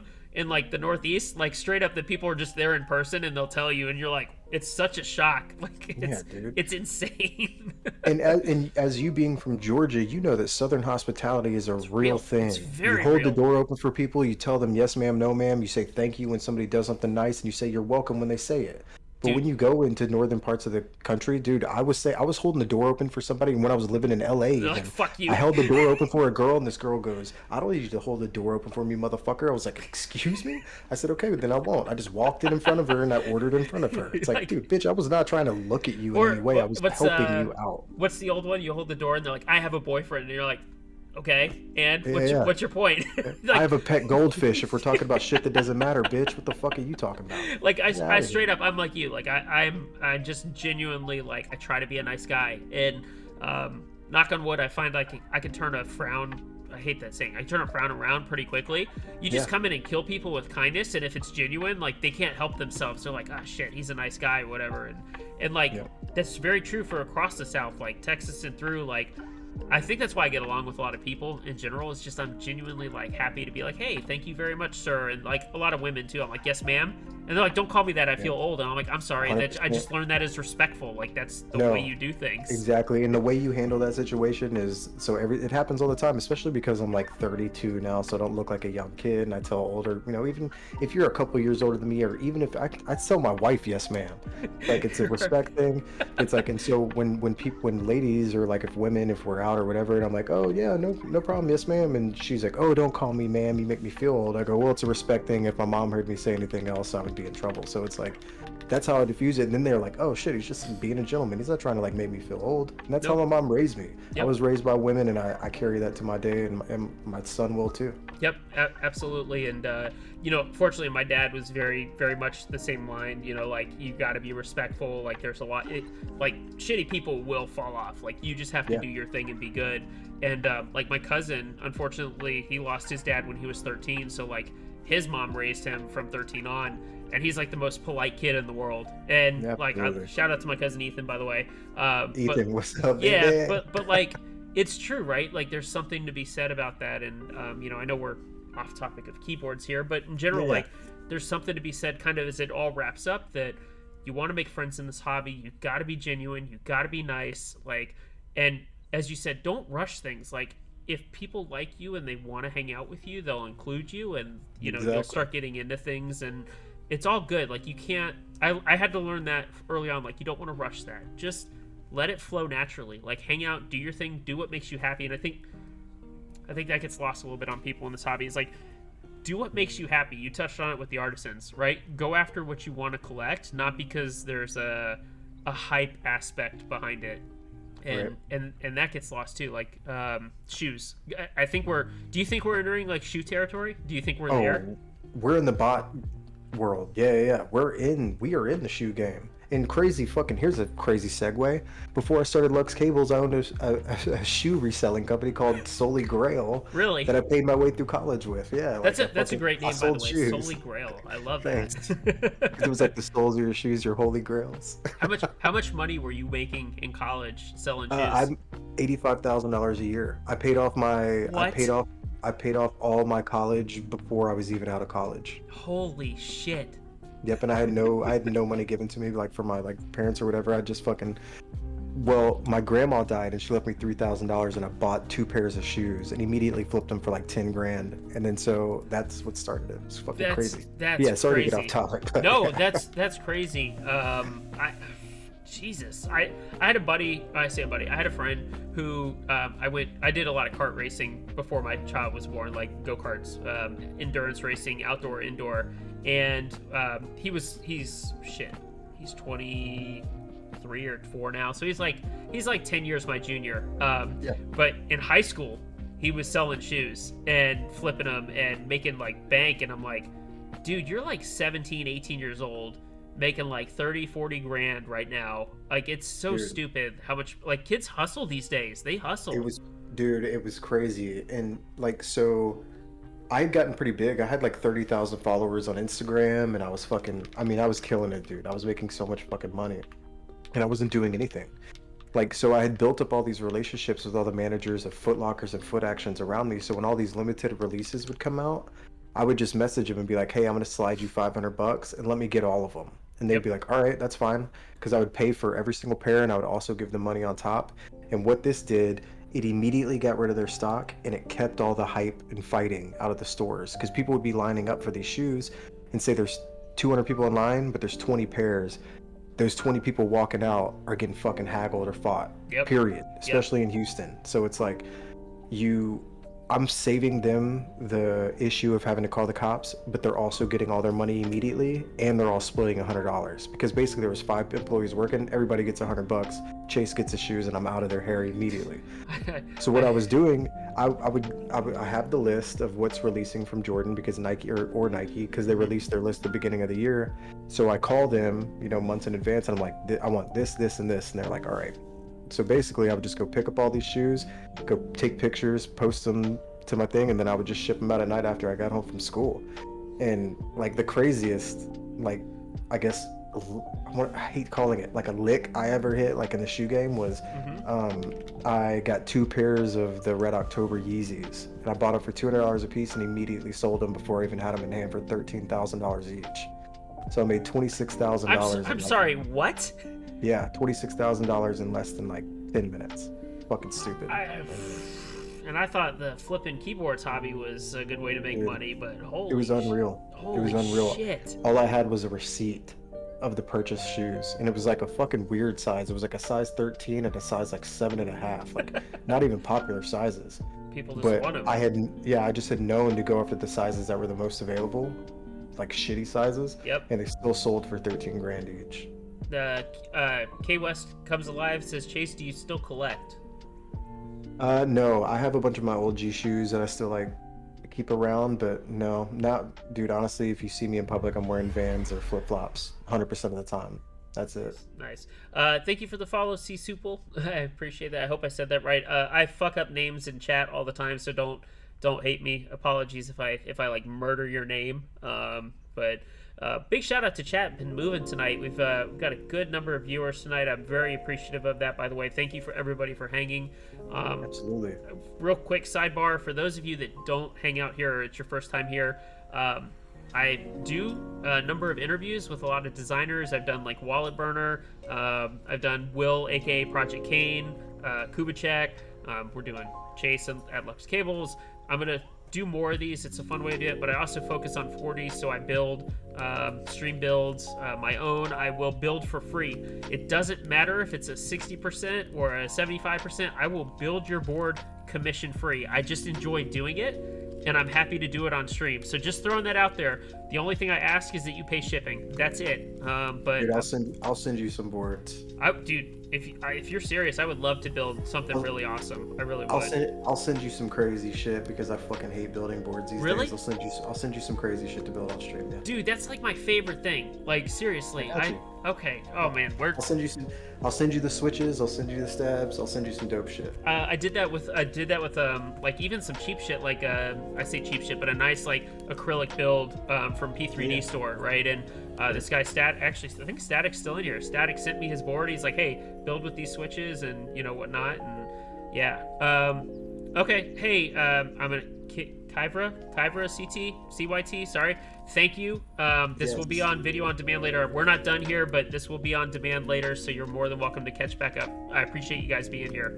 Yeah, thank you, dude. Yeah, but like that. I see. That's what I love about this hobby is we've already connected, but now we just made like another connection, and I appreciate that. Like I'll send you a dope board. Build me a dope board. You'll have a forever friend. Dude, Oh man, I'm happy to, and hopefully a couple people in here, my regulars, can attest to my building skills. Like, yeah. I take my time. I'm legit like serious about it. I rebuilt the van again here on my desk like 2 weeks ago. Last week, my time is like blurring together. So yeah.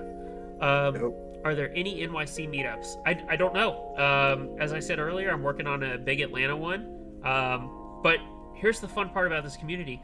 If you don't know, put it out there. See if people want to meet up. Maybe people are feeling comfortable these days, and don't be afraid to like take the lead on that. Like there's a lot of people who have been yearning for that type of interaction. So, you know, that's definitely something I would do, man. And there's a really big keyboard community in New York. Yeah, it feels very pocketed, by the way. Like California, New York, right? Like there's obviously like your two hubs. There's Texas is huge, like Houston, Austin, Dallas, like the big three cities, right? There in San Antonio too. I think also has a very large following. And then like low key, even here in Georgia, there's a lot of people here in the Atlanta area, especially like Georgia Tech has their own Discord server with quite a few people. That kind of shocked me. I was like, holy crap, there's actually Georgia people here. So yeah, if you feel like you haven't seen something, take the initiative. You might be surprised who's out there. Darth says Hedgie is a natural streamer. Thank you very much. That's why I'm in sales. So I appreciate it. There's legit a reason that I'm in sales. I had a weird thought, and maybe you can answer this or you can add some light to it. How many artisans, keyboards, keycaps, parts of the hobby do you think end up at garage sales from kids who move out and their parents don't know what to do with this shit, or like end up thrown in the garbage? I was trying to think about like all the things that may just not exist anymore because they've ended up in a landfill somewhere. I feel like artisans end up in trash cans. For sure. If you would have sent me artisans 7 years ago, and I got them in my fucking thing, I'd be like, oh, this is some Japanese toy. I'm throwing this shit away. The fuck do I want this for? I have no reason to have this. I could see that. Yeah, so, but keyboards, here's the thing about keyboards. If you don't know about keyboards, you don't fucking know about keyboards. So if you see a fucking key colt sitting on somebody's desk and it's a one-of-one $5,000 key colt with custom engravings, you're like, it's a fucking keyboard. Yeah, who cares, right? Yeah. So let's say I move out of my parents' house. I have a couple key colts laying in my closet. They do a garage sale. They're like, oh, it's a keyboard. What, $50? Like that's legitimately like a thought I had. Like I know, let's see, I think someone mentioned in the chat about finding something at Goodwill. I know like there was that post on Reddit like 3 years ago. That dude found all of those planks, like the PCBs and the plates and the switches. He found them at Goodwill, right? And I know people were like, oh, I can't believe you bought them all, you dick. But like, could you imagine going to like some garage sale? You're driving through your neighborhood and there's a garage sale, and then like there's a fucking Jane just sitting on the table, and like the lady's like, I don't know, my son moved to college and so he doesn't need it, $100, and you'd be like, right. I don't know, like that's just a random thought. Like how much shit of that actually happens? And I think you're right about the artisans. I think a lot of them end up in the garbage, unfortunately. Just 100%. And then, like, oh shit, yo, like Pastrami just said, my buddy found a K-Mac 1 at Goodwill 3 years ago for $50. Like if you see these Salvadors, like, and you're a parent, would you not just toss them? Like straight up, I would think it was like a head of an old toy. Right? Like, yeah. Okay, and so you just chuck them, and like not knowing what that little corner of 9 artisans might be worth or something like that. Not that they're worth a whole lot, but you know, like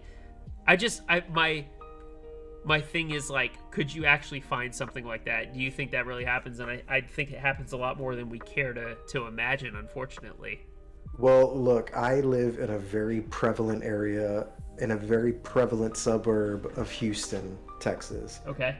And my wife goes to Goodwill like it's going out of fucking style. So you're rich is what you're saying. No, I live in a rich area. I've never seen anything dope whatsoever in like that electronic section, and I look every time I'm there with her. I don't go every time with her, but I mean There's I nothing. go. It's like a Dell No, it's membrane or nothing, something, dude. or like No, typewriters. or it's just like some goofy ass Logitech keyboard from '94 with like the old logo on it. I'm like, the fuck is this? I should buy them for fucking reals though and just start breaking them. Well, as I say, like people wanted the Razor Green switches for a hot minute, so you could go like buy a bunch and like desolder from Goodwill because they Yeah. want like $10 for it. I look occasionally, like I don't make it a point to go to Goodwill, but like if we're near there and I have like What you're saying is you're rich. no,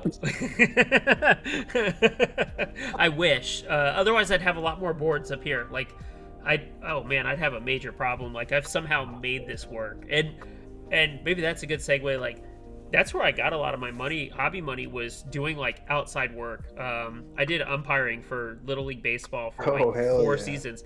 I got paid $50 a game. I'd work on Saturday like 4 games, so it was It was like non-taxable too. So I'd like make $200 on a Saturday, yeah. and just entering the hobby, I'd be like, cool, there's a key set, Yeah. or and then work Sunday again, and save it and be like, wow, $400, there's a keyboard. And my hobby money doesn't touch my bank account. Like it is Good a for you. separate fund, right, that I've kept going, and if I make money I put it into that fund, like so my PayPal.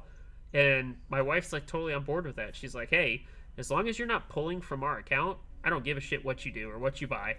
Dude, that's so funny. I have a very similar situation to where all of our savings goes in my wife's account because she knows I will spend that shit like it's going out of style, dude. It's so fucked up.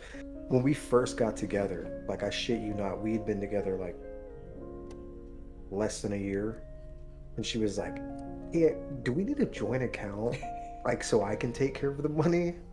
And I was like, "Yeah, probably a Yeah, fucking good probably. Yeah, idea." my wife handles all the finances. I don't touch Yeah, them. Like same. she just She says pays the like, bills. She yeah, does all she's of just it. like, hey, I'm gonna pay this, and I'm like, okay, honey, whatever you say. Like I look like a Oh yeah. bobblehead. I'm just like, At sure. this point, she asked me for my card, and before she can tell me what she's saying, I'm just handing it to her. I'm like, Yeah, and I trust her, right? hmm. Like Oh that's yeah, there's a lot of trust to be had in that. But I'm with you. It's the same thing. She's like, hey, I want to go buy this, and I'm like, if we have the money and you're in charge of it, like do it. Like I'm not gonna complain. yeah, yeah. Well, and she also, I mean, she runs the fucking ship, so it's like our money. Every dollar I make is our money, and it's not because it's like we have children and a family and a house. That's not what it is. It's like she works harder than I do every day. So, It, anyone who's um, anyone who's a dad or a husband and says that they run the ship, they're full of shit. yeah, no, I Straight don't up. look like a ball Like player. I love the confidence, but your wife runs shit. You know that's how Yep. it goes. And so like I'm the same way, right? I'm like, now the only time she's upset is like when I sell something, and she'll be like, well, how much did you sell it for? And like I'm honest with her. So when I sold the elephant, she's like, how much you sell it for? I'm like $1,100, and she's like, we have bills to pay. And I'm like, I have stuff to buy.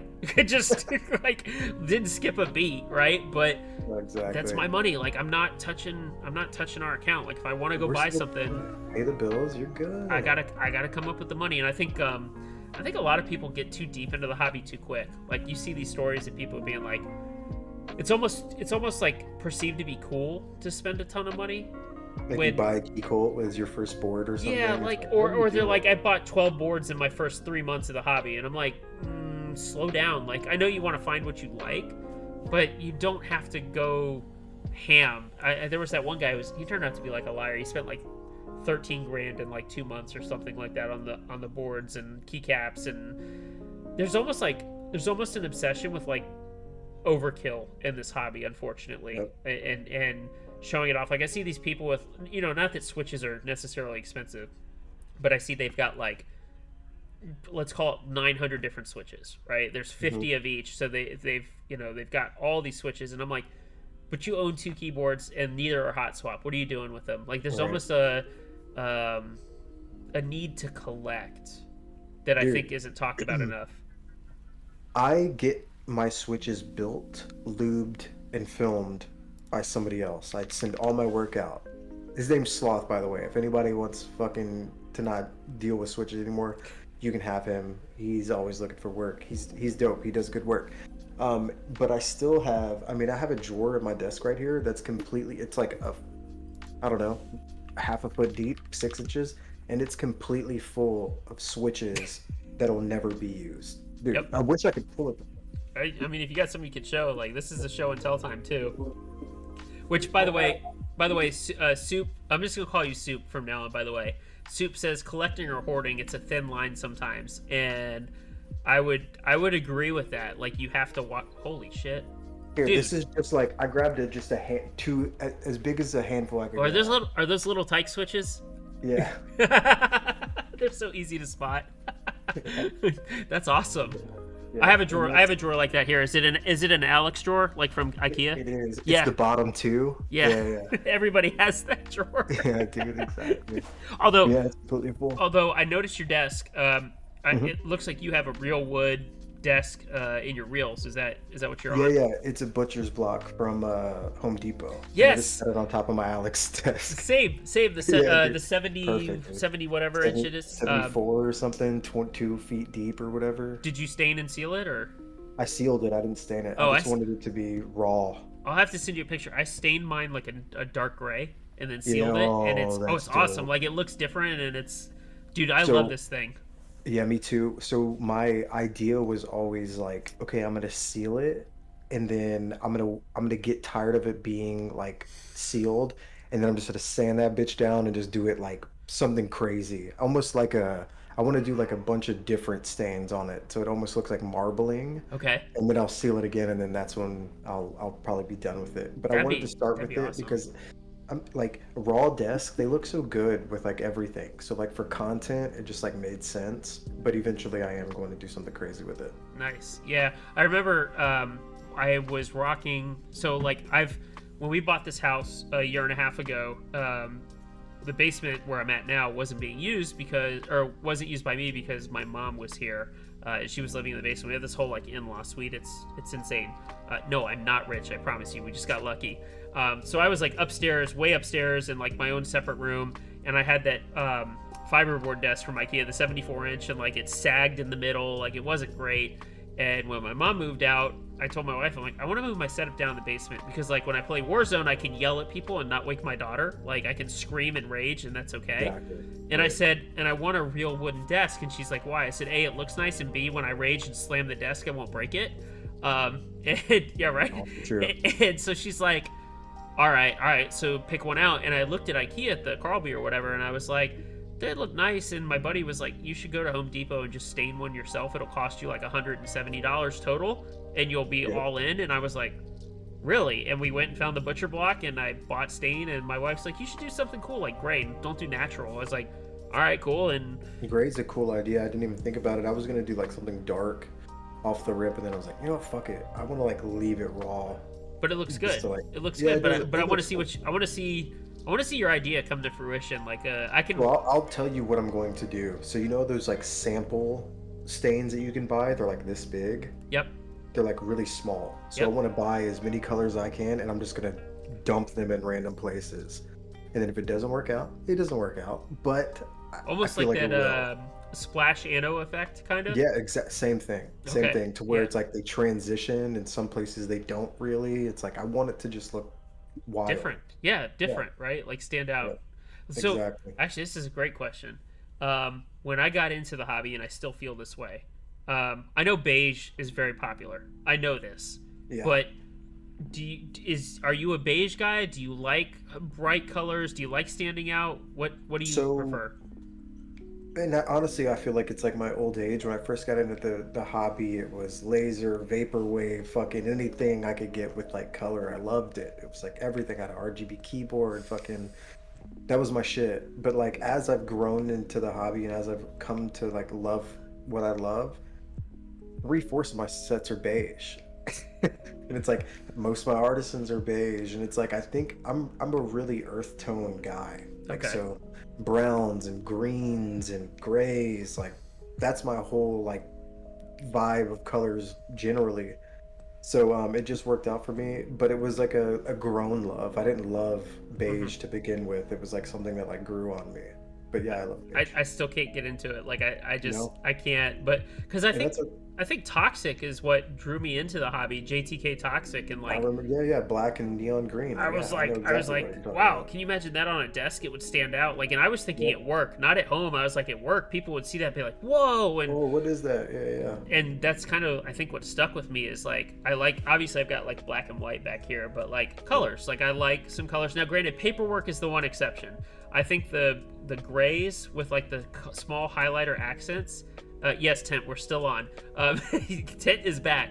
I think the Oh, highlighter yeah, accents are nice in that regard, right? Like yeah. for me, paperwork is the exception to the rule, but like I'm all about in your face, like be noticed.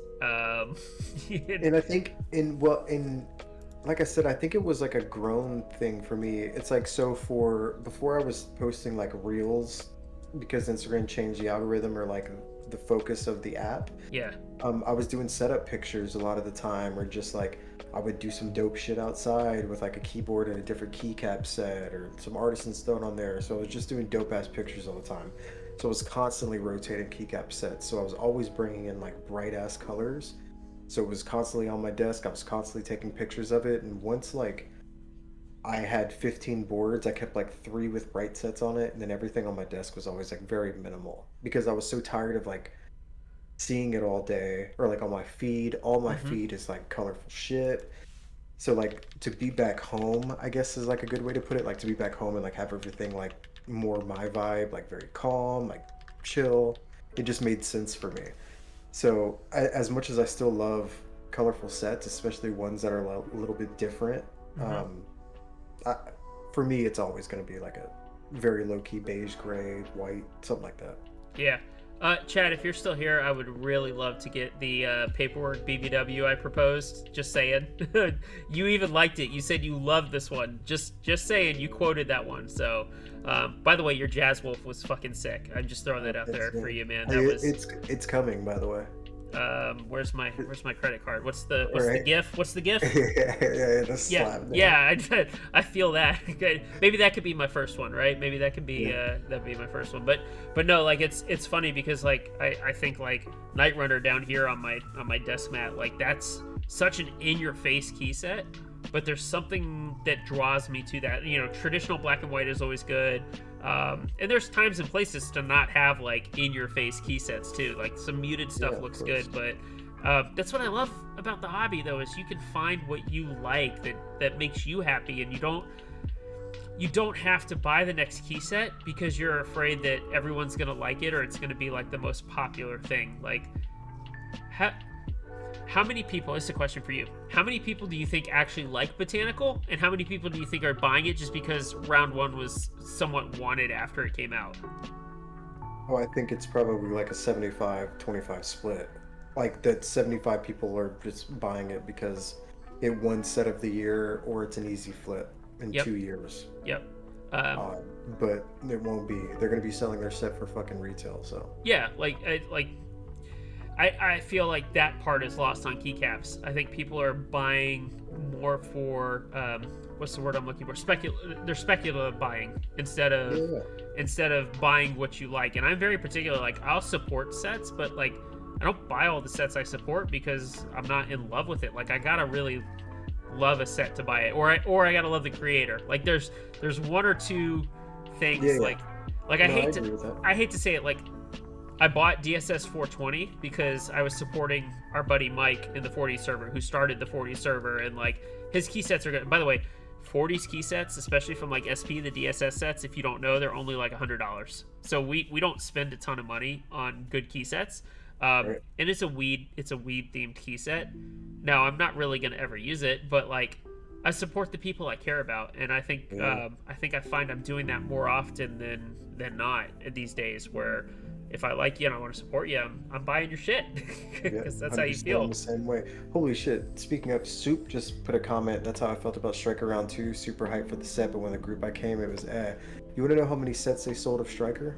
I don't remember how Just many guess. in the Just first guess. round, but I think the No, no, no. second Round 2. oh, Round 2.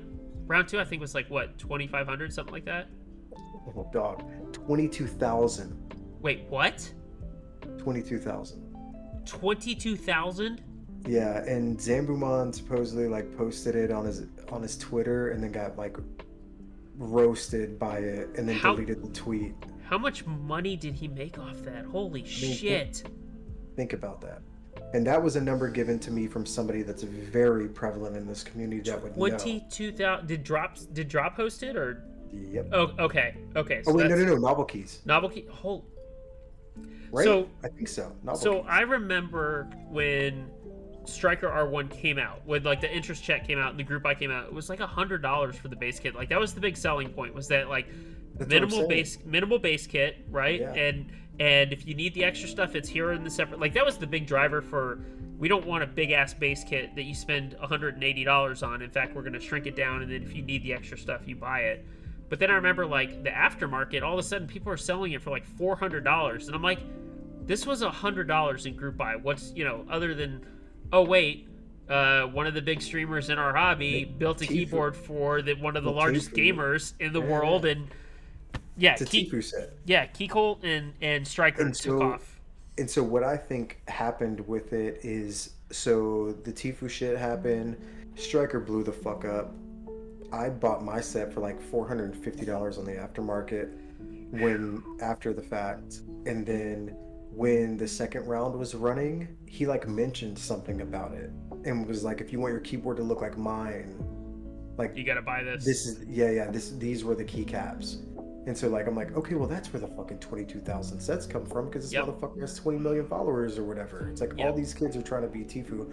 But the thing is, how many people do you think bought into that set because of him that didn't know it was gonna be 2-year lead time? It's, oh my god, like that's shit. Did R2 eventually, is it still in process? Like I don't even know. Oh, it hasn't shipped, dude. Oh my god.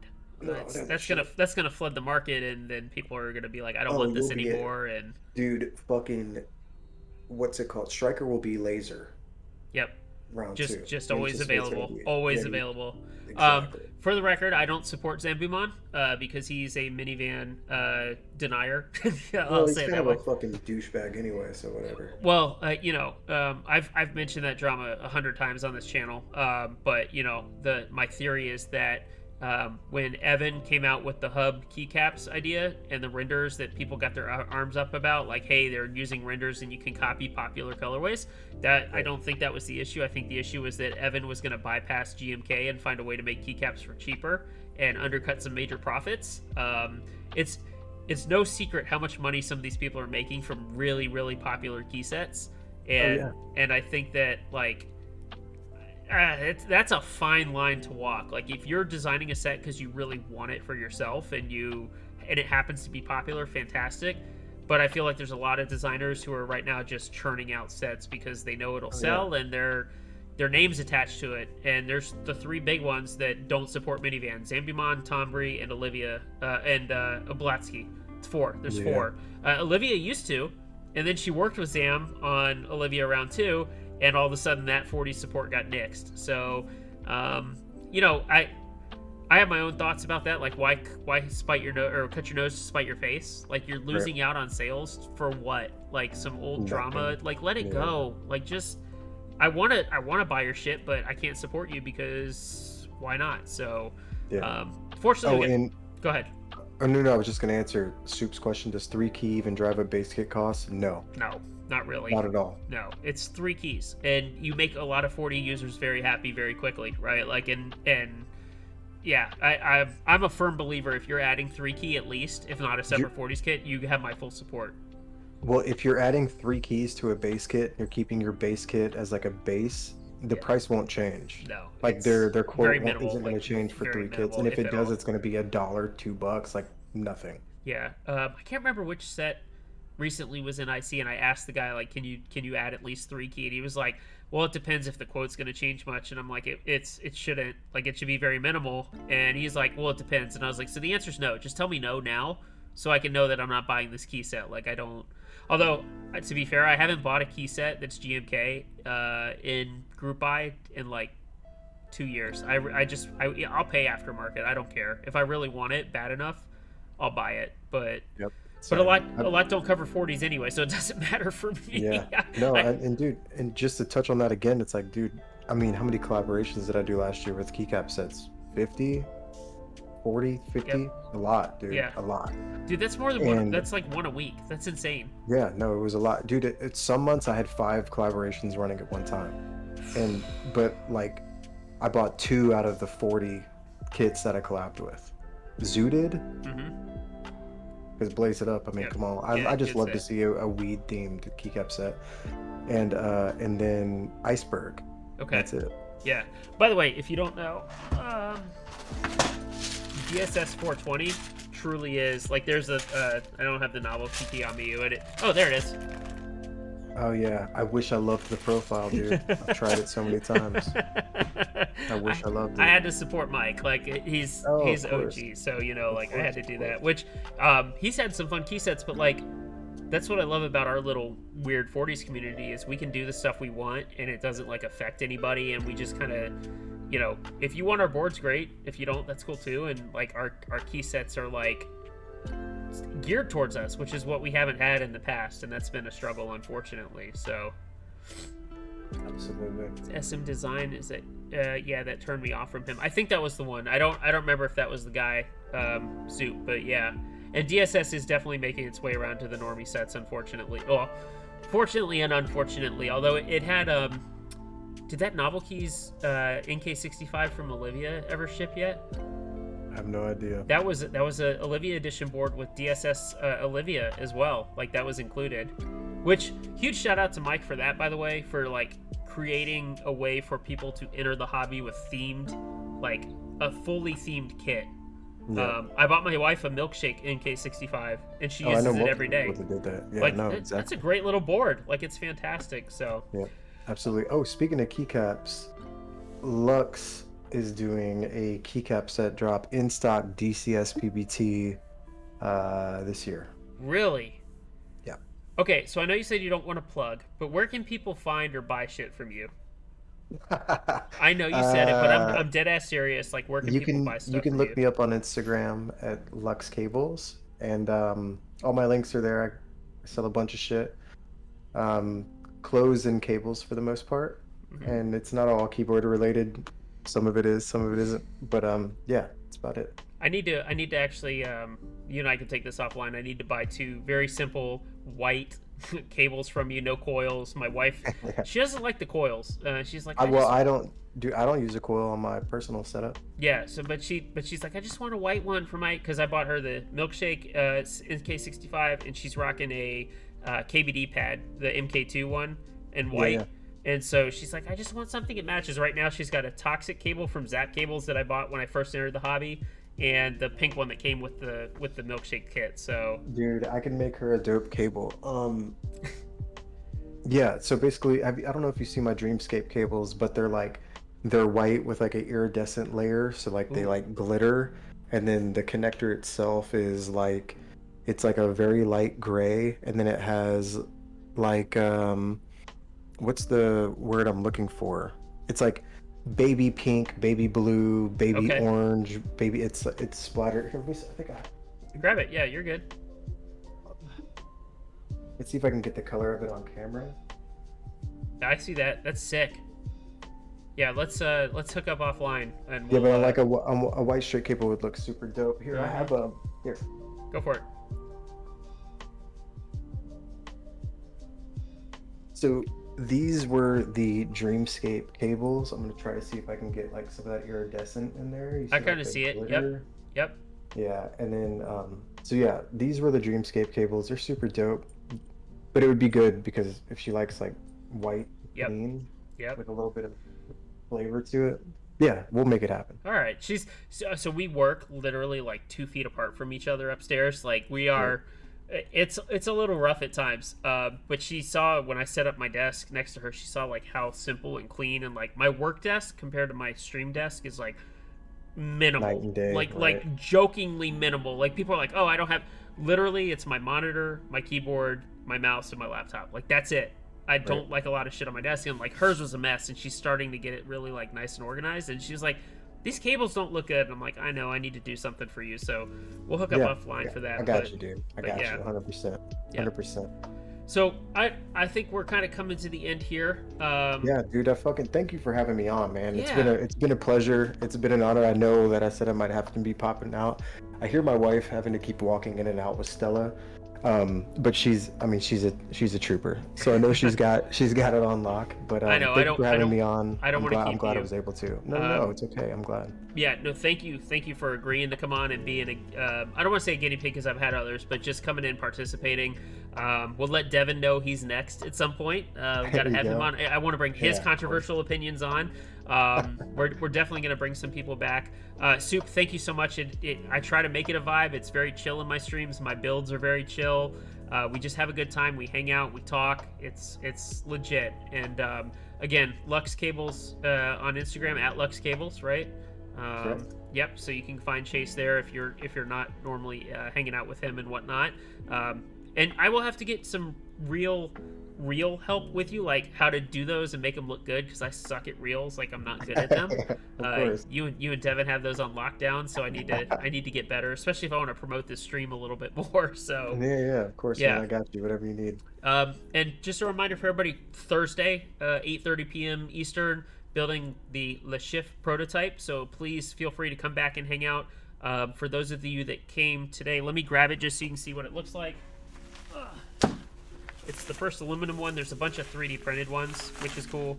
What do you think of this, Chase? Oh, that looks so awful. Yeah, it's got a knob. It's got a nice engraving, Le Chiffre, Oh, on the back. dude, the back is super dope. I Yeah, love yeah, that. the It cork looks feet. The cork classy. feet Dude, are I love laser. that. I love Um, that. so if you don't know, I learned this. Le Chiffre is the bad guy in Casino Royale. It's basically the Oh, Chiffre. I did not know that. I that's looked it cool. up. So it's got a cool name. It But this does. is like the first aluminum one. The group buy is like February 1st, so I'm going to build it for Jake at P3D Store to show that off and talk about it and see if I like it. So we'll go from there. But many more interviews. Thank you everybody for the follows and the subs. I genuinely, from the bottom of my heart, I appreciate it. Like I said, we're going to do this organically, and wherever this channel goes, it goes. But I really appreciate the support. I appreciate you guys taking time to hang out with me. Again, big shout out to Chase. Thank you. And everyone, have a wonderful night, and we'll see you next time. Peace. It's amazing, man. Of course, dude. That was a pleasure. I loved it.